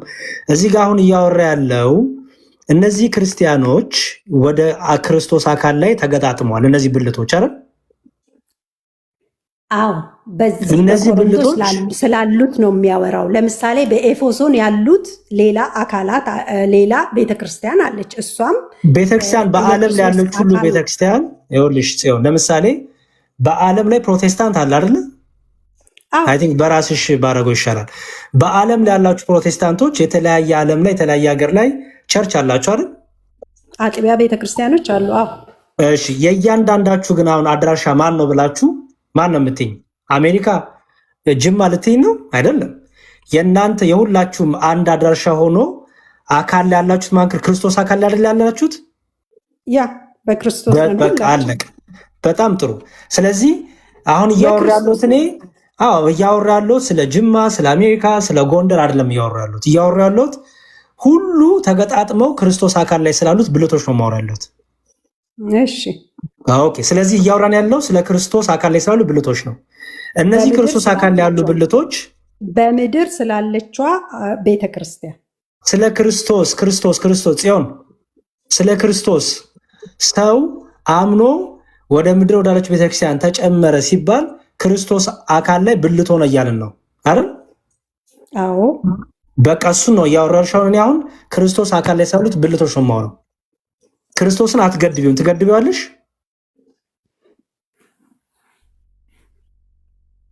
ምን ማለት ነው ትገድቢዋለሽ? ምድራዊ ሰማያዊ ያሽ ትካፊያለሽ ክርስቶስን። ቤተክርስቲያኑ በምድር ላይ አለች። የክርስቶስ ቤተክርስቲያን በምድር ላይ አለች። በምድር ላይ ያሉ ደግሞ ብልቶች በቤተክርስቲያኑ ላይ የሚሰሩ አሉ። እዚህ ጋር ቤተክርስቲያን የተባለችው ወደ ጌታ የሄዱ አሉ። እነሱ በሰማይ ናቸው። ስለዚህ እነሱን እዚህ ጋር አምጥታ አትጨምር ልልህ ፈልጌ ነው። ኦኬ ችግሩ እኮ መሰለሽ እንዲህ ልትይ ነው ብለሽ ውስጥሽ እያሰበ ስለሆነ እያዳመጥሽኝም አይደለም። እሱን ተይውና ፕሊዝ ኦነስት። እሺ እኔ ኦኬ የመጨረሻ ላድርገው። በቃ አይ ዶንት ቲንክ እየሰማሽኝ ስላልሆነ አካሄዴ ስለገባሽ ይመስለኛል። በጣም ዲፌንሲቭ እየሆንሽ ነው። ግን ዲፌንሲቭ ብትሆኝም ግን እኔ ያሳይሻለሁ፣ ችግር የለውም። ኦኬ እዚህ ጋር ይኸው ምን ይላል? ይኸው እዚህ ጋር እናንተም የክርስቶስ አካል ናችሁ፣ እያንዳንዳችሁን ብልቶች ናችሁ። እዚህ ጋር ክርስቶስ አለ አይደል? እናንተ ሲል እነማንን ነው? ሁሉንም የቆሮንቶስን በይው ሁሉንም። ምክንያቱም ክርስቶስ ላይ የሚጨመሩት ሁሉ አድሬስ አለው እኮ አድሬስ እያደረገ ያለው ማህበረሰብ አለ። ኧረ እባክሽ ያዳመጥሽኝ። ክርስቶስ ላይ ያሉ ሁሉ ክርስቶስ ላይ ያሉ ሁሉ እናንተ ነው የሚለው። ክርስቶስ ላይ ያላችሁ። ስለዚህ ክርስቶስ አይደለሽም? አንቺ ክርስቶስ አይደለሽም? ግን ይሄ አድሬስ እያደረገ ያለው እናንተ እያላቸው የደብዳቤ ጥያቄ ጠይቀው መልስ እየሰጣቸው ነው በነገርህ ላይ። ስለዚህ ቆሟል። ይሄ ከጻፈ በኋላ የክርስቶስ አካል እያወራላቸው ያሉ በአካል ስላሉ በምድር ስላሉ ያዳምጦችኝ አይደለም። የክርስቶስ አካል ሲባል ምድርና ሰማይ እያሸመካፊው በሰማይም ቅዱሳን ስላሉ ማለት ነው። እኔ እሱን አልጠየር። በስመ አብ የክርስቶስ አካል ሲባል ምድርና ሰማይ ያለሽ መካፊ ወይ ናይ እዚህ ጋር እናንተ እያላቸው ነው። እናንተ እኔ ስለ እነሱ ብቻ ለውጤኩሽ የነሱ አካል ናችሁ። ክርስቶስ በጣም ጥሩ መታሽን። የክርስቶስ እነዚህ ሰዎች ምን ላይ ነው ያሉት? በክርስቶስ ላይ ነው ያሉት። በጣም አንቺ ምን ላይ ነው ያለሽው? በክርስቶስ ላይ ነው ያለሁት። እኔ ምን ላይ ነው ያለሁት? አንተ ነው የምታውቀው። እንግዲህ ከሆን ካላውቅም ይቅርታ። መዝሙረ በጌታ በኢየሱስ አምነ ከሆነ በክርስቶስ ላይ ነው። ይሁን ችግር የለውም እንደዛ ይሁን። እሺ ለማንኛውም እነ ቅዱስ ጳውሎስ ማን ላይ ነው ያሉት? በክርስቶስ። ክርስቲያኖች ሁሉ በክርስቶስ ያመኑት ማን ላይ ነው ያሉት? በክርስቶስ። በጣም ጥሩ። እሺ አንድን ብልት ቢሰቃይ ከጳውሎስ ጋር አሁን ህብረት አላደርግም። ለምሳሌ ምናሽ አሁን ከጳውሎስ ጋር ልገናኝ አልችልም። አሁን በዚህ እኔ በስፖኝ ጳውሎስ ክርስቶስ ላይ ነው ያለው ወይስ አይደለም? ነው። አንቺ ማን ላይ ነው ያለሽው? ክርስቶስ ላይ ነው። ስለዚህ ሁለታችሁ የምትገናኙት አድራሻችሁ ማን ላይ ነው? ክርስቶስ ላይ ነው። ግን እኔና ጳውሎስ ልናወራ አንችልም። እኔና ኤርሚያስ ግን ልናወራ እንችላለን በምድር ስላለ። እሱማ የጴንጤ ትምህርት ነው። የጴንጤ ትምህርት ልክ እንደ ምድራዊ ኔትወርክ እና ዋይፋይ ይፈልጋል፣ ኮኔክሽን ይፈልጋል። የምናወራው ግን ስለ መንፈሳዊ ህይወት ነው፣ ስለ መንፈሳዊ ዓለም ነው የምናወራው። እሱን ላሳይሽ ነው። እኔ አሁን ስለ ይሄ እንደ ምድራዊ እንደምታስቡት እንደ ዋይፋይ እንደ ብሉቱዝ አይደለም። እናንተ አሁን ከምድር ጋር አረጋችሁት። ልክ እንደ ብሉቱዝ እንደ ዋይፋይ ሆነ ኮኔክሽን የምትፈልጉት። እኛ ግን የምናወራው ስለ መንፈሳዊው ዓለም ነው የምናወራው። ኦኬ እስቲ እዚህ ጋር አንድ ነገር ላሳይሽ። ከአካልም ብልቶች ያልከበሩ ሆነው ይመስሉን በሚበዛ ክብር እናለብሳቸዋለን። እዚህ ጋር ክብር ያላቸውና ያልከበሩ ብልቶች ሁለት አሉ አይደለ? ማን ናቸው እነዚህ የከበሩ ብልቶች? ለምሳሌ ስለ አካል ነው አይደል የጠየቀኝ? የከበሩ ብልቶች እነማን ናቸው? ሁለቱም ያልከበረውም የከበረውም አካሉ ላይ ያሉ ብልቶች ናቸው። ለምሳሌ ልብ አለ፣ የከበረ ብልት ነው። ልብህ በአካል ላይ ነው አይደል እየነገርከኝ? በስጋ አካል ላይ ስላሉ ብልቶች እናውራ መጀመሪያ። አረ አይደለም፣ ስለሱ አይደለም እንዴ። ቅዱስ ጳውሎስ እየተናገረ ያለው እኮ በምሳሌ ነው እንጂ እኮ ባዮሎጂ እያስተማረን አይደለም። እኔ ጠቅሻለሁ እዚህ ጋር ይህን ክፍል ነው። ቁጥር 23 ላይ ነኝ። ጽዮን ፕሊስ። ከአካልም ብልቶች ያልከበሩ እና ክብር ያላቸው ነው ብልቶች እነዚህ ያልከበሩ ሆነው በደንብ እኮ ላሳይሽ ነው። ያልከበሩና የከበሩ ብልቶች አሉ። ሁለት ብልቶች አይደል? ያልከበሩና የከበሩ ሳይሆን ያልከበሩ ሆነው እስኪ አንብበው በትክክል። ኦኬ። ከአካልም ብልቶች ያልከበሩ ኧረ እያነበብኩኝ ነው። ኧረ ተይ። ከአካልም ብልቶች ያልከበሩ ሆነው የሚመስሉን በሚበዛ ክብር እናለብሳቸዋለን፣ በምናፍርባቸውን ብልቶቻችን ክብር ይጨመርላቸዋል። ክብር ያላቸው ብልቶቻችን ግን ያስፈልጋቸውም ይላል። ስለዚህ የከበሩና ያልከበሩ ብልቶች አሉ አይደል? ስለ አካል ብልት ነው የሚያወራው። አዎ ንገረኝ፣ እነማን ናቸው? አንቺን የጠየኩሽ እኮ ነው። መንፈሳዊውን ነው ወይስ ስጋዊውን ነው የምትጠይቀኝ? አሁን እሱ ምሳሌ ያደረገው ወይስ እዚህ ጋር ስለ ስጋዊ አካል ነው የሚያወራው? እዚህ ጋር በሚበዛ ክብር እናለብሳቸዋለን የሚለው ክብር እናለብሳቸዋለን የሚለው ስለ ጆሮና ስለ እግር ነው። አዎ፣ ግን ምሳሌነቱ መንፈሳዊ ነው በነገርህ ላይ። እሺ፣ ስለ ምሳሌው ንገሪኝ በቃ። እሺ፣ ያልከበሩ ብልቶች እነማን ናቸው? የሚመስሉ ነው የሚለው፣ ያልከበሩ አይላቸውም። የሚመስሉ ነው የሚለው። እሺ፣ እነማን ናቸው? ጥሩ፣ በአንቺ ልልሽ እነማን ናቸው? ያልከበሩ የሚመስሉ ትናንሽ ናቸው በሰውነታችን ውስጥ አሉ። ለምሳሌ እኮ እነማን ናቸው? የማይታዩ ግን በብዙ ጠብቃቸው። ለምሳሌ ነገርኩ፣ ልብ፣ የተለያዩ የአካላት ክፍል አሉ በውስጣችን።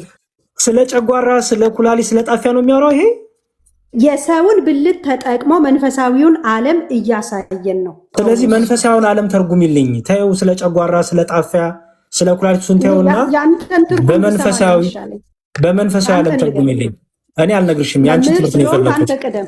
ችግር የለም። ኧረ ሌዲስ ፈርስት ነው።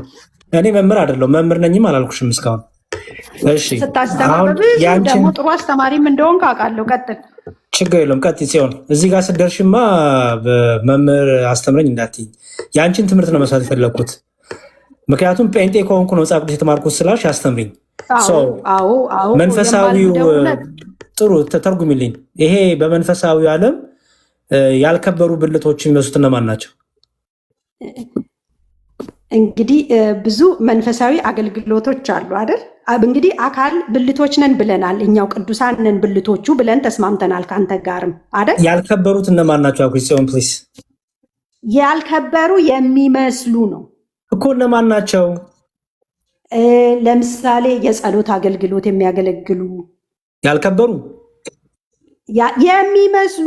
ያልከበሩ አይልም፣ ያልከበሩ የሚመስሉ ማለት የሚመስሉ ማለት አልተቀመጠም ወንድም፣ ችግር የለውም። የሚመስሉ ማለት ነው። ያልከበሩ የሚመስሉ ማለት ነው። ያልከበሩ ሆነው የሚመስሉ ምን ማለት ነው? አሁን ለምሳሌ ነቢያትን፣ ሐዋርያትን፣ አስተማሪዎችን እንደከበሩ ብልቶች ሰዎች ይቀበሏቸዋል። ግን በውስጥ ደግሞ የሚያገለግሉ ሌሎች ብልቶች አሉ፣ ሌሎች ቅዱሳን ባክቦን ሆነው ወሳኝ ሆነው ግን ያልከበሩ እነሱ ናቸው ያልከበሩት። አዎ፣ የጸሎት አገልግሎት የሚያገለግሉ። ስለዚህ እዚህ ጋር በሚበዛ ክብር እናለብሳለን። ችግር የለውም። በሚበዛ ክብር እናለብሳቸዋለን። ማናቸው ክብር የሚያለብሷቸው? በሚበዛ ጸጋ ይለብሳሉ። እነዚህ ማን ነው የሚያለብሷቸው? የሚመስሉ ማን ነው የሚያለብሷቸው? ጸጋውን ጌታ ነው አይልም። እዚህ ጋር በሚበዛ ክብር እናለብሳቸዋለን ነው የሚለው። ያ ወይም ቅዱሳን በሚበዛ ክብር አገልግሎታቸውን ይቀበላሉ። የጸሎት አገልግሎት የሚያገለግሉ፣ የድብቅ አገልግሎት የሚያገለግሉ በሚበዛ ክብር እናለብሳቸዋለን ነው የሚለው። እሺ፣ አንተን ትርጉም ልስማ። የኔን ሰማህ? አልሰማሁም። ያንቺን ይነገርኩ። ይሄ ነው እንግዲህ። እሺ፣ በምናፍርባቸው ብልቶቻችን ለምንድነው የሚታፈርባቸው? በእነዚህ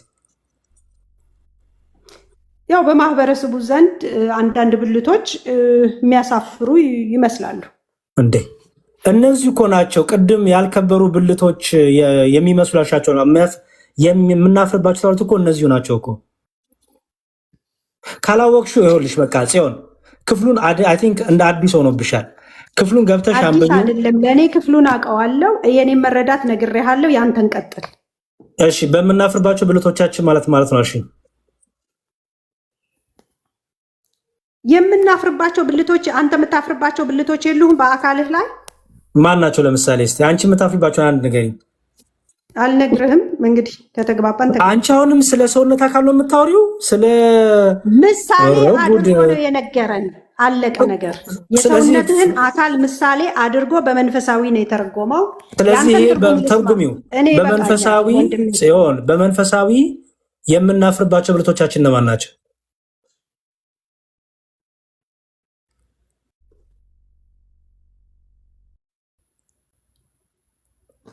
ይሄው ነው ያው በአገልግሎት ውስጥ ያሉት ናቸው። ትንሽ አገልግሎት ተብለው ችግር የለውም። በቃ እኔ የራሴን ላስቀምጥና አልጨርስ። በቃ ሚውት አድርገሽ በቃ ከዚህ በኋላም አንቀጥልም ከኔ ጋር ችግር የለውም። እሺ ክርስቲያኖች በደንብ አስተውሉ። ይሄ ክፍል የሚያወራው እንግዲህ በአካል እየመሰለ ቅዱስ ጳውሎስ ፍቹን ደግሞ ታች አስቀምጦልናል። ፍቹ ምንድን ነው አለን? ይኸው እዚህ ጋር ይሁት ፍቹ ማን ነው አለ? ይኸው ከታች ዳሩ ግን አሁን ብልቶች ብዙዎች ናቸው፣ አካል ግን አንድ ነው። አይን እጅን አታስፈልገኝ ልትለው አትችልም፣ ወይም ራስ ደግሞ እግሮችን አታስፈልገኝ ላቸው አይችልም አለና፣ ነገር ግን ደካሞች የሚመስሉ የአካል ብልቶች ይልቁንም የሚያስፈልጉ ናቸው። ከአካልም ብልቶች ያልከበሩ ሆነ የሚመስሉን በሚበዛ ክብር እናለብሳቸዋለን፣ በምናፍርባቸውም ብልቶቻችን ክብር ይጨመርላቸዋል። ክብር ያላቸው ብልቶቻችን ግን ያስፈልጋቸውም። ነገር ግን ብልቶች እርስ በእርሳቸው በትክክል ይተሳሰቡ ዘንድ እንጂ ምኖች ብልቶች ምን እርስ በእርሳቸው ምን እንዲያደርጉ እንዲተሳሰቡ። እንዲተሳሰቡ ማለት ኩላሊት ለጨጓራ ያስባል እየተባለ ነው። ጣፊያ ለቆሽት ያስባል ነው። ምንድነው ደግሞ ጉበት ለልብ ያስባል እየተባለ ነው። ኖ እንደዛ አይደለም እንዴ፣ እንደዛ አይደለም። ከዛ ምን አለ? በአካል መለያየት እንዳይሆን ለጎደሎ ብልት የሚበልጥ ክብር እየሰጠ እግዚአብሔር አካልን አገጣጠመው። አንድ ብልት ቢሰቃይ ብልቶች ሁሉ ከእርሱ ጋር ይሰቃያሉ። አንድ ብልትን ቢከብር ብልቶች ሁሉ ከእርሱ ጋር ደስ ይላቸዋል። ፍቹ ምንድን ነው? እናንተም አለ ያው እናንተም የክርስቶስ አካል ናችሁ፣ እያንዳንዳችሁም ብልቶች ናችሁ። ቅዱስ ጳውሎስ በእጅ በእግር በጆሮ እየመሰለ ያመጣው ማንን ነው? ክርስቲያኖችን ነው። ብልቶች ብሎ እዚህ ጋር የዘረዘራቸው በክርስቶስ ላይ እነዚህ ብልቶች አድራሻቸው ማን ነው? ክርስቶስ። መገኛቸው ማን ነው? ክርስቶስ። ግንስ የከበሩ እና ያልከበሩ የተባሉት በምናፍርባቸው የተባሉት ናቸው። እነዚህ ያልከበሩትን የከበሩት ያግዟቸዋል። ይኸው ክብር ያላቸው ብልቶቻችን ግን ይህ አያስፈልጋቸውም። የትኛው? በእነዚህ በምናፍርባቸው ብልቶቻችን ያልከበሩ የሚያስፈልጋቸውን እገዛ እነዚህ አያስፈልጋቸውም ማለት። ምክንያቱም ይህ ያለው የቱን ነው? በሚበዛ ክብር መታገዝን እነዚህ አይፈልጉም። ምክንያቱም በምን ያሉ ናቸው? በክብር ያሉ ናቸው። በክብር ያሉ ናቸው። ነገር ግን ይላል፣ ነገር ግን ምን ያደርጋሉ? እርስ በርስ ይተሳሰባሉ። ብርቱ ደካማውን ያግዛል። ለምን? ወደሚበዛ ክብር እንዲመጣ። የበረታው የደከመውን ያግዘዋል። ለምን? ወደሚበዛ ክብር እንዲመጣ። ለምን ይላል? በአካል መካከል መለያየት እንዳይኖር ለጎደሎ ብልት የሚበልጥ ክብር እየሰጠ እግዚአብሔር ምን አደረገ ይላል? አካልን አገጣጠመው። ስለዚህ አንድ ብልት ቢሰቃይ ብልቶች ሁሉ አብረው ከእሱ ጋር ይሰቃያሉ። ምክንያቱም ክርስቶስ ላይ ያሉ አካላዊ ስለሆኑ፣ ለምሳሌ ዮኒ ቢደክም ቢኒ ቢደክም የከበሩት ሁሉ እነ ቢኒን ያግዛሉ ማለት ነው። እኔን ያግዛሉ፣ ዮኒን ያግዛሉ ማለት የከበሩት። ለምን? በብልቶች መካከል ምን የለም? መለያየት የለም። ክርስቶስ አንድ አድርጎ አድራሻቸው ሆናል፣ አገጣጥሟቸዋልና። ስለዚህ አንድ ብልት ቢሰቃይ ብልቶች ሁሉ ከእርሱ ጋር ይሰቃያሉ። ለምን የሚሰቃዩት? ወደሚበዛ ክብር ለማምጣት ይሰቃያሉ ማለት ከእሱ ጋር አብሮ ኃጢአት ይሰራሉ ማለት ነው? አይደለም፣ ያግዙታል ነው። አንድ ብልትን ቢከብር ብልቶች ሁሉ ከእርሱ ጋር ይላቸዋል፣ ደስ ይላቸዋል። ይኸው በዛ በደከመው ብልት መክበር እነዛ የከበሩት ብልቶች ሁሉም ይላሉ ደስ ይሰኛሉ። ለምን ደስ የሚሰኙት? ምን ስለሆነ? ወደ ክብር ስለመጣ። ምን ስለሆነ? ንስሐ ስለገባ። ምን ስለሆነ? ወደ ጾም ወደ ጸሎቱ ግቦችዋል። እናንተ ምንድናችሁ? አሁን የክርስቶስ አካል ናችሁ፣ እያንዳንዳችሁ ምንድናችሁ? ብልቶች ናችሁ አለ ማለት ነው። ስለዚህ መንፈሳዊው ዓለም እንደሚባለው ወንድሞቻችን ፕሮቴስታንቶች እንደሚያስቡት የሆነ ግድግዳ የሚወስነው የሆነ ኔትወርክ የሚወስነው ዋይፋይ የሚፈልግ ግሊች የሚያደርግ ሎድ የሚያደርግ ብሉቱዝ ኮኔክሽን ይፈልግ አይደለም። መንፈሳዊ ዓለም አድራሻችን ክርስቶስ ኢየሱስ ይባላል። ክርስቶስ ኢየሱስ ላይ በሩጫ ያሉትም ክርስቶስ አካል ላይ ናቸው አድራሻቸው። በሩጫቸውን ጨርሰው ደግሞ በክብር ደግሞ ያሉት ደግሞ እነ ቅዱስ ጳውሎስም ሌሎችም ክርስቶስ ላይ ያሉት አድራሻቸው። ስለዚህ የከበሩት የደከሙትን ያስባሉ። ለዚህ ነው ሉቃስ ወንጌል ምዕራፍ 15 ላይ እንዲህ የሚል ቃል አለ። አንድ ጽዮን እኔ አሁን አንቺን አልጠይቅም፣ ምክንያቱም በጣም ሞክሬ ጠይቄሽ ተወኝ ነን የራስ ያንተን ትምህርት ነገር ይምለሽኛል። በቃ እኔ እኮ ቅድም እድል ሰጠሁሽ። በቃ አንዴ ልጨርስ። አንቺን ትምህርት አንቺ ታስተምሪያለሽ፣ ችግር የለውም። ቅድም እድል ሰጥቼሽ ደጋግሜ ስጠይቅሽ ተወኝ ብለሽኝ ያሰይተቼሻለሁ። ኦኬ የሉቃስ ወንጌል ምዕራፍ 15 ላይ እንዲህ ይላል። ይሁት እንዲሁ ንስሐ ከማያስፈልጋቸው ከ99 ጻድቃን ይልቅ ንስሐ በሚገባ በአንድ ኃጢአተኛ በሰማይ ደስታ ይሆናል።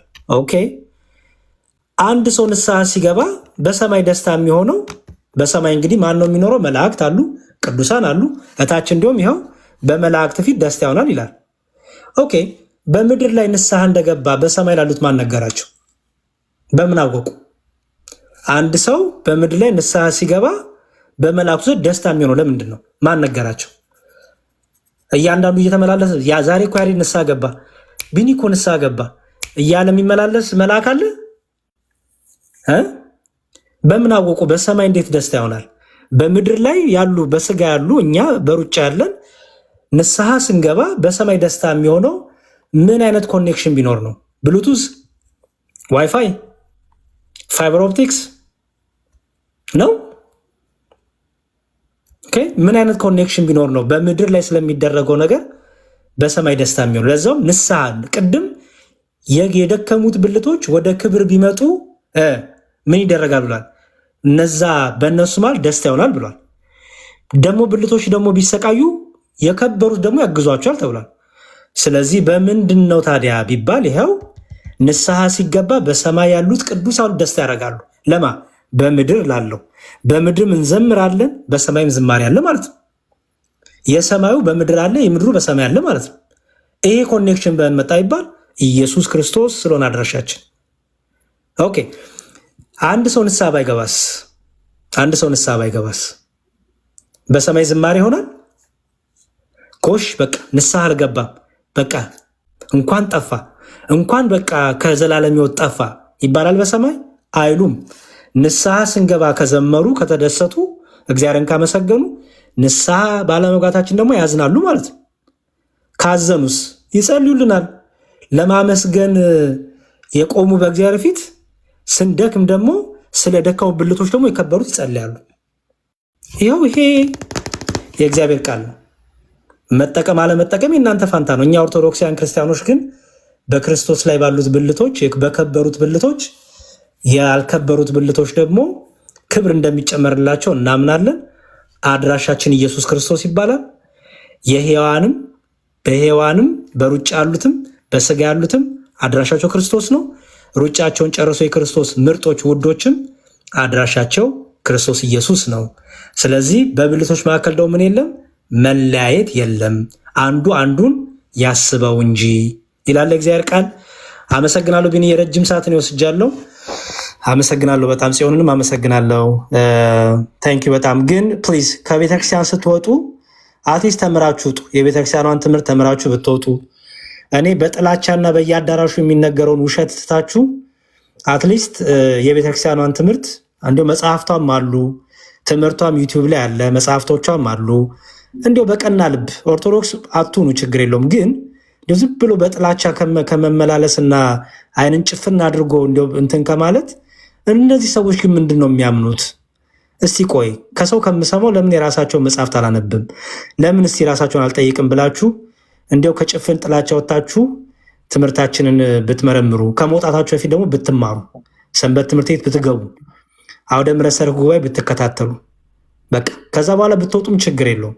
አሁን እኮ ወጥታችሁ ስንጠይቃችሁም አንዳችን ቤተክርስቲያን ትምህርት አታውቁም። ለምን ወጣችሁ ነው የዛሬው ርዕስ።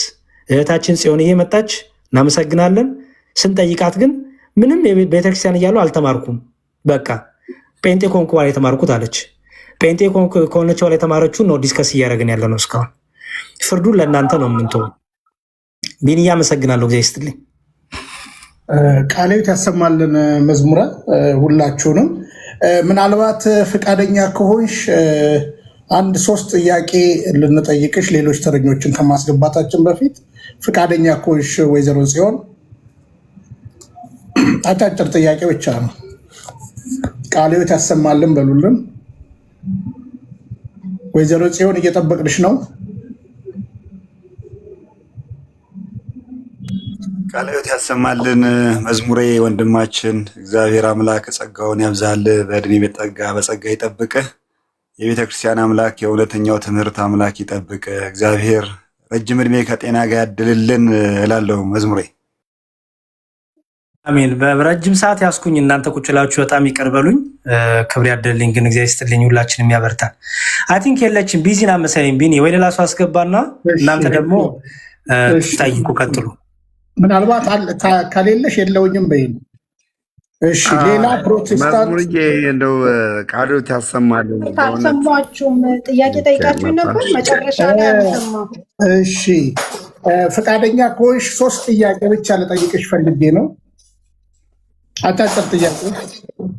እሺ ቀጥል። በጣም ጥሩ። እንግዲህ በመላእክት እርዳታ ቅድም አምንሻል አይደለ? በመላእክት እርዳታ አምንሻል አይደለ? አዎ መላእክት ይረዳሉ፣ ግን ጸልያሉ፣ ለሰው ጸልያሉ ብዬ አላምንም። እሺ እንግዲህ ጌታችንና መድኃኒታችን ኢየሱስ ክርስቶስ እኔ የሕያዋን እንጂ የሙታን አምላክ አይደለሁም ብሏል አይደለ?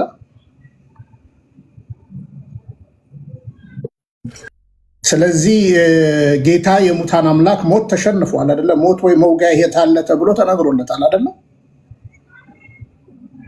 ሞትን ድል አድርጓል። በክርስቶስ ኢየሱስ ያመኑ ሞት እንቅልፍ ነው ተብሎ ነው የተጻፈው እና ስለዚህ እሱ የሕያዋን አምላክ ከሆነ እኛ ደግሞ እኔ የሕያዋን አምላክ ነኝ እንጂ የሙታን አምላክ አይደለሁም ካለ ሞትን እዚህ ጋር ምን አመጣው የሚለውን ጥያቄ እንድታሰላስይ ይሁን። በዳንኤል መጽሐፍ ላይ እና 1-2 ጥቅሶችን አንስቼልሽ ከዛ በኋላ ትነግኛለሽ።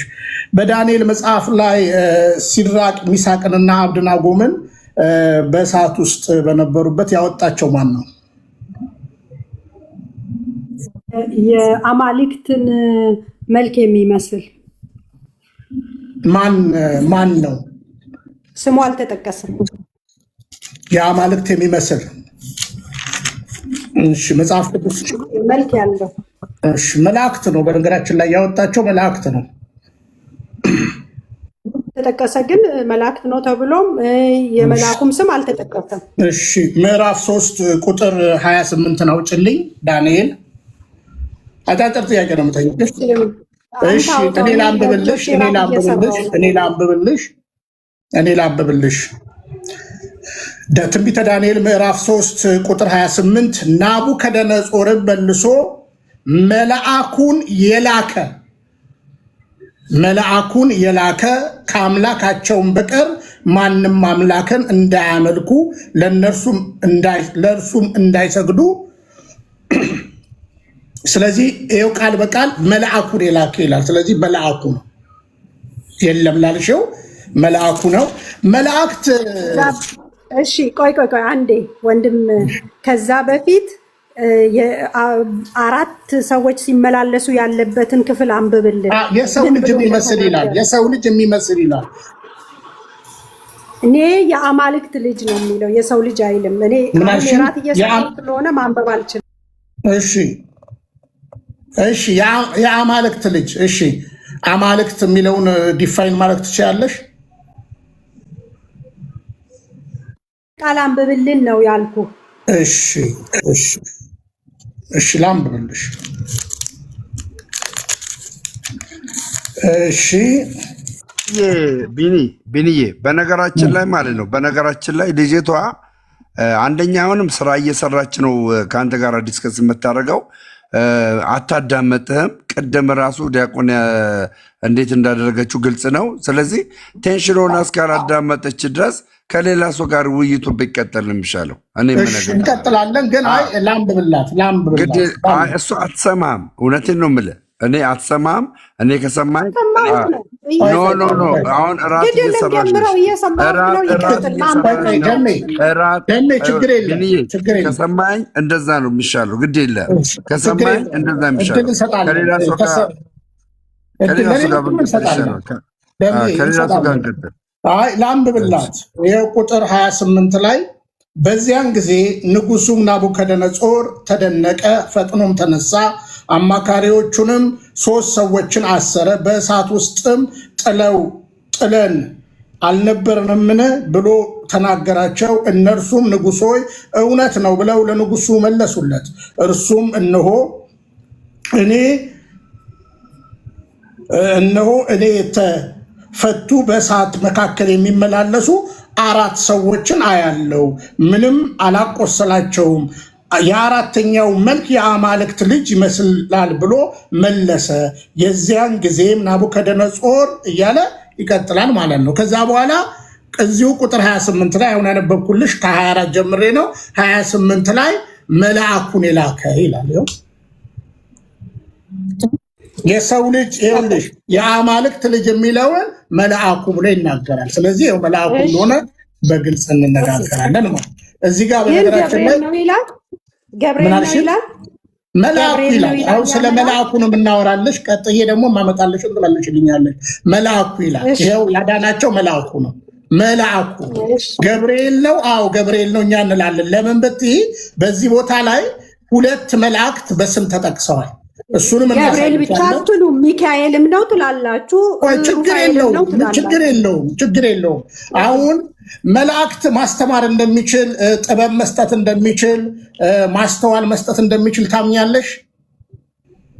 አጫጭር ጥያቄ ነው የምጠይቅሽ። ቢንዬ ግን ቆይ ጽዮን አዲሱ መደበኛ ትርጉም ነው የምታነቢው አይደለ?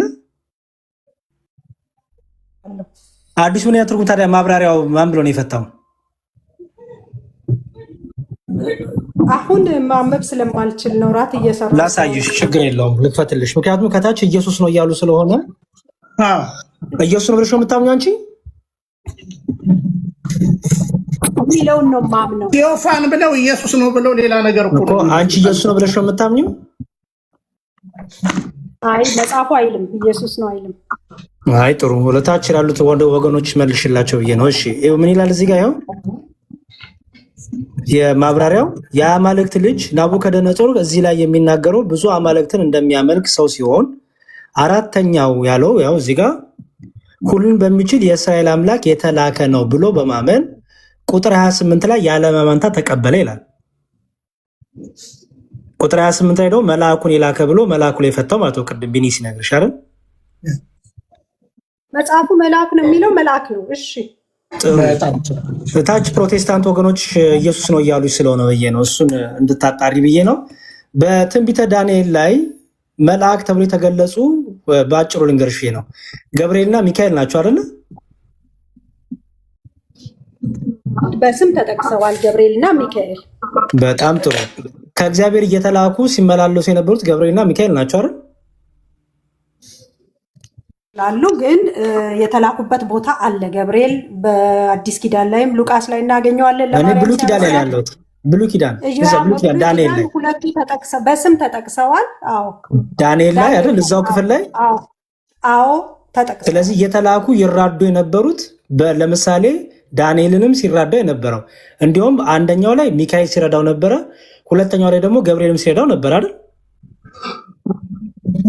ፋርስ አለቃ መንግስት ተዋጋኝ ሚካኤል ሊረዳኝ መጣ ብሎ ዳንኤል ገብርኤልም እየበረረ መጣ ሊረዳኝም ብሏል አይደል? ገብርኤልን ሚካኤል ሊረዳው መጣና ገብርኤል ደግሞ እየበረረ ወደ ዳንኤል መጣ። ታሪኩ ምን ሊያደርገው መጣ? ወደ ዳንኤል ገብርኤል የጸሎቱን መልስ ሊነግረው። ጸሎት በጸለይክ በመጀመሪያው ቀን ተሰምቶልሃል። እውቀትን ሊሰጠው ሊያበረታው ጥበብን ሊሰጠው ነው የመጣው። እዛው ላይ ይናገራል። የጸሎቱን መልስ ይዞለት ነው የመጣው። ዳንኤል ይጸልይ ምዕራፍ 9 ቁጥር አንድን አንበበላት አንዴ 21 እና 22 ይኸው እኔም ገና ስናገር ስጸልይ በኃጢአቴና በሕዝቤም በእስራኤል ኃጢአት ስናዘዝ በአምላኬም በእግዚአብሔር ፊት ስለተቀደሰው ስለ አምላክ የተራ ስለምን ገናም በጸሎት ስናገር አስቀድሜ በራእይ አይቼው የነበረው ሰው ገብርኤል እነሆ እየበረረ መጣ። ማንን የለመነው? ዳንኤል። ኧረ እባክህ ጽዮን፣ ስለ መልአኩ ገብርኤል እንደመጣ ማንን የለመነው አይደለም ጥያቄያችን። ጽዮን ወደ ማን የጸለየው? እባክህ ጽዮን፣ ወደ እኛ ይኸውልሽ፣ ወደ እግዚአብሔር ጸልየን መላእክት ይረዱን ይመጣሉ። በቃ ይሄን እኔም አምናለሁ። አንቺማ አታምኝም እኮ። እሺ ጥሩ ካመሽ እንግዲህ እሱን ለአንቺ እሰጣለሁ። እሺ እየበረረ መጣ፣ በማታ መስዋዕት ጊዜ ዳሰኝ፣ እንዲህም አስተማረኝም ተናገረኝም፣ እንዲህ አለ፣ ዳንኤል ሆይ ጥበብና ማስተዋል እንሰጥ ዘንድ አሁን መጥቻለሁ ይላል።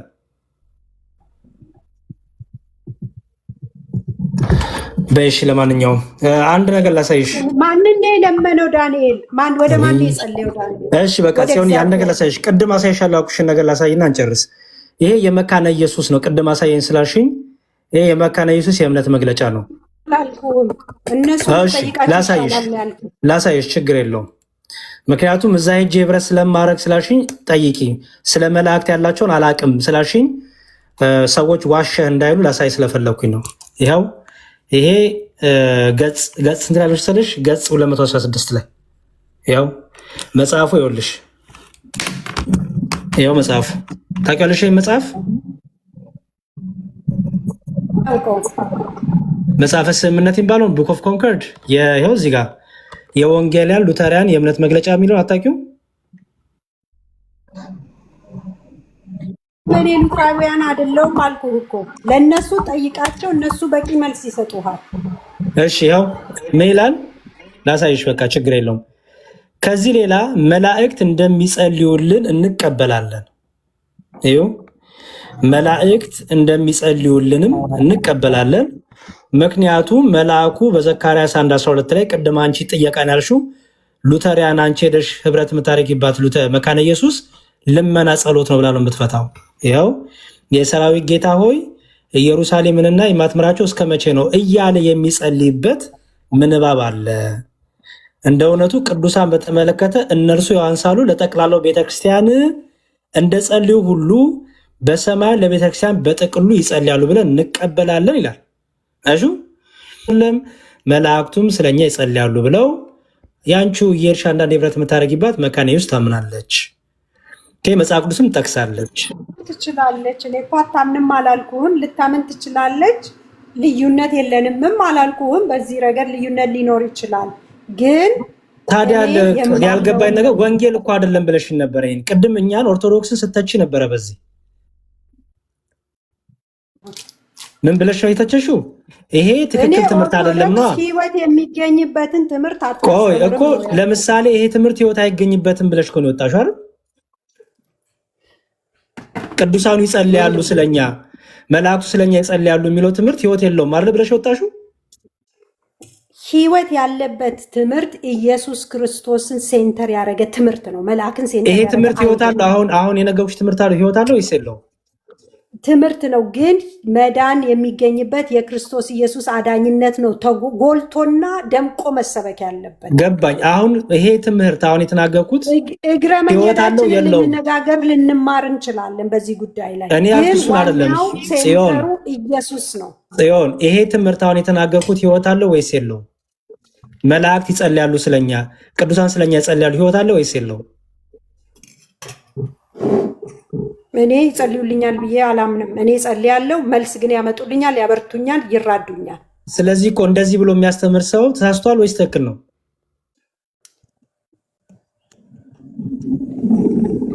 እንደፈታው ነው። ትክክል ነውም ተሳስቷልም አልልህም። እኛን እኮ ተሳስታችኋል ብለሽ ነበር እኮ ቅድም ጽዮን። ማመኔ ስለሆነ እኛን ተሳስታችኋል፣ እንደዚህ አይነት ትምህርት በማስተማራችሁ ተሳስታችኋል እኮ ስትይ ነበረ ቅድም። በቃ እነሱም ተሳስተው ይሆናላ ትምህርታቸውን በቃሽ።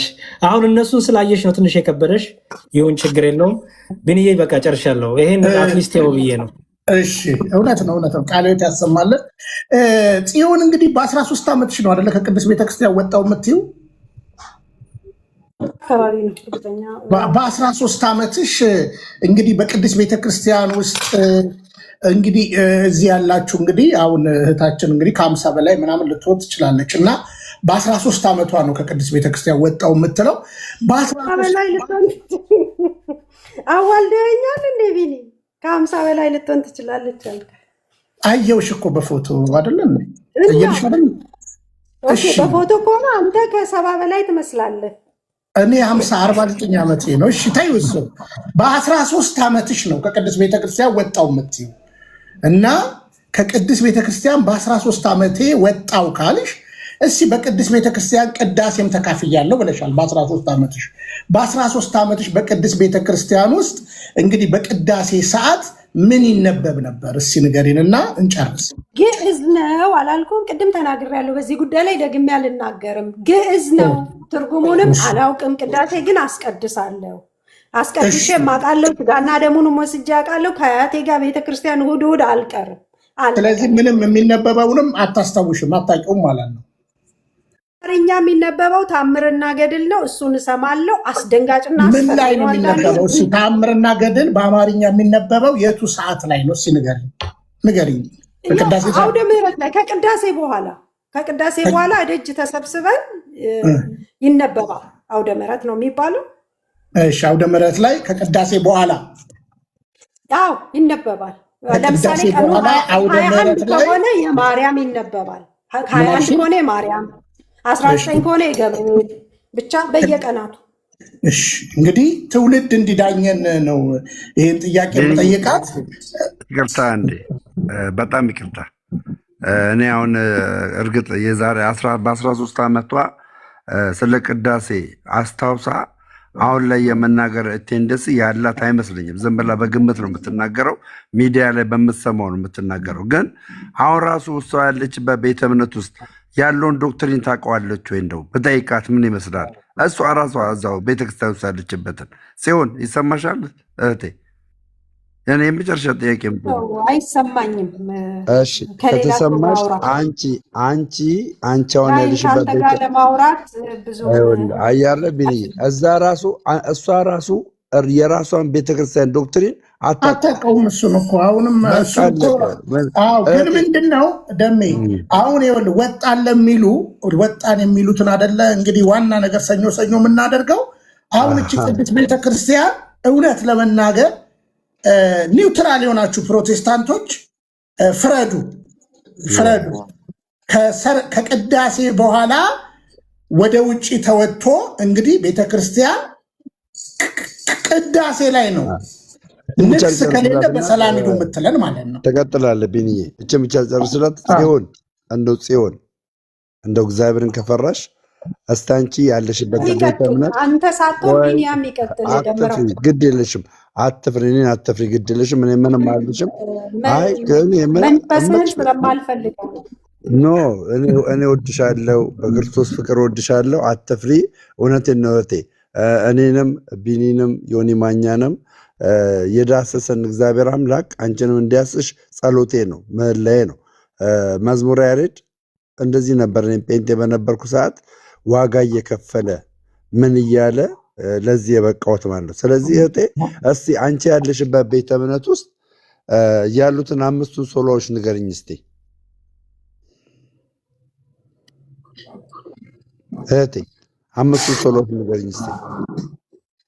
ይሰራልሃል። እኔ ለመፈተን ነው ወይስ ምንድን ነው የጥያቄ ዓላማ? ምንድን ነው የጥያቄ ዓላማ?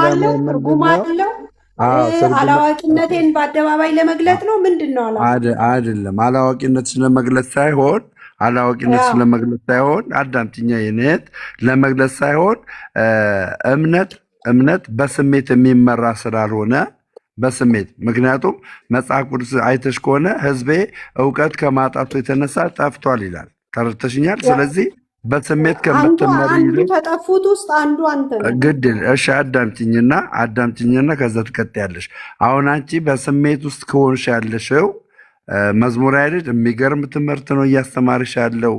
የሚገርም ነገር እየነገረች ነው ያለው መዝሙር ያሬድ። አንተን ሳልባርክ ማለፍ አልችልም እኮ። አዳምጪኛ የኔ እናት አዳምጪኛ። አሁን እኮ ለአንቺ የሚጠቅም ነገር እየነገርኩሽ ነው። እና እነዚህን ነገሮች ግድ የለም ለሌላ ሰው ንገረው፣ ደምረው እወድሻለሁ፣ አከብርሻለሁ። አንድ ቀን ወደዚህ ቅዱስ ቤተክርስቲያን እንደምትመለሽ ተስፋ አድርጋለሁ። ሰው እንደዚህ እናድርግ። ቢንዬ ጽዮንዬ፣ በጣም እኔም ደስ ብሎኛል ስላገኘሁሽ። በሌላ ቀን ግን በደንብ እንገናኝ፣ እዚሁ ቤት እንገናኝ። አይ ቲንክ ሰኞ እንደዚህ ፕሮግራም ካለው ቢኒ እኔም ባዙ አመቸች ብቅልና ምንድነው ኔክስት ታይም የምናደርገው? ይልቅ ከጋበዛችሁኝ አይቀር እኔ ብዙ ሰምቻችኋለሁ። እኔንም እንድትሰሙኝ 1 ደቂቃ ፍቀዱልኝ። በክርስቶስ ኢየሱስ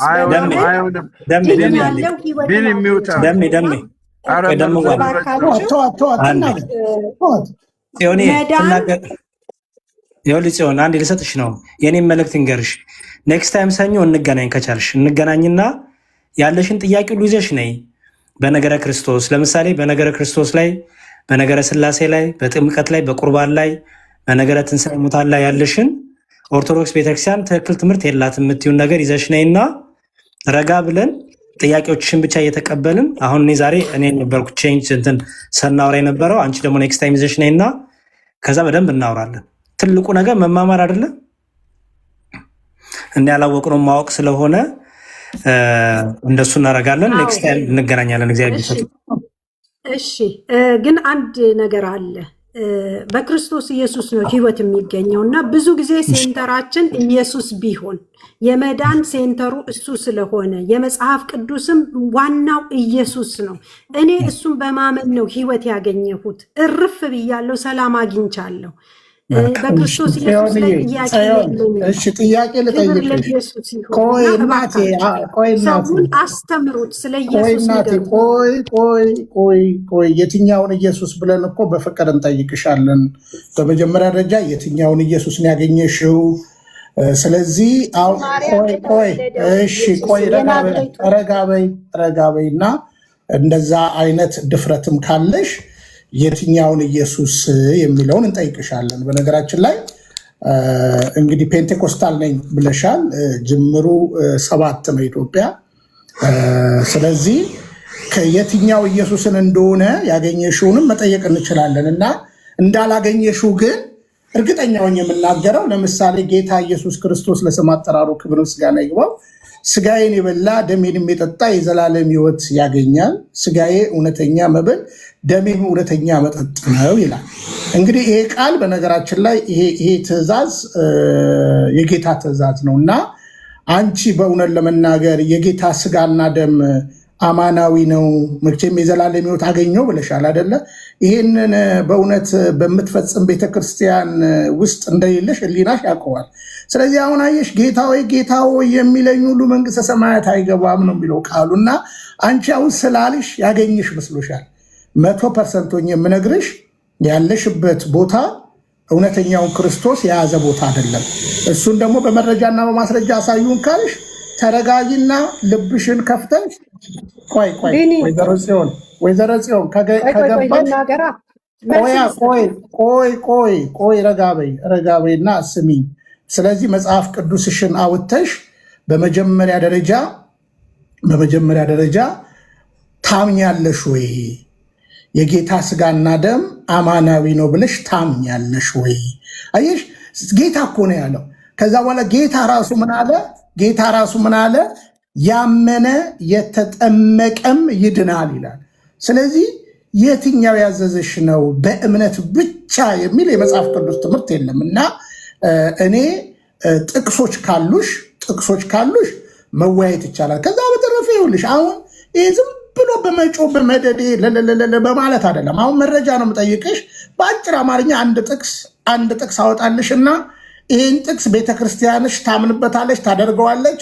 አታደርገውም ካልሽ እንሰነባበታለን ማለት ነው።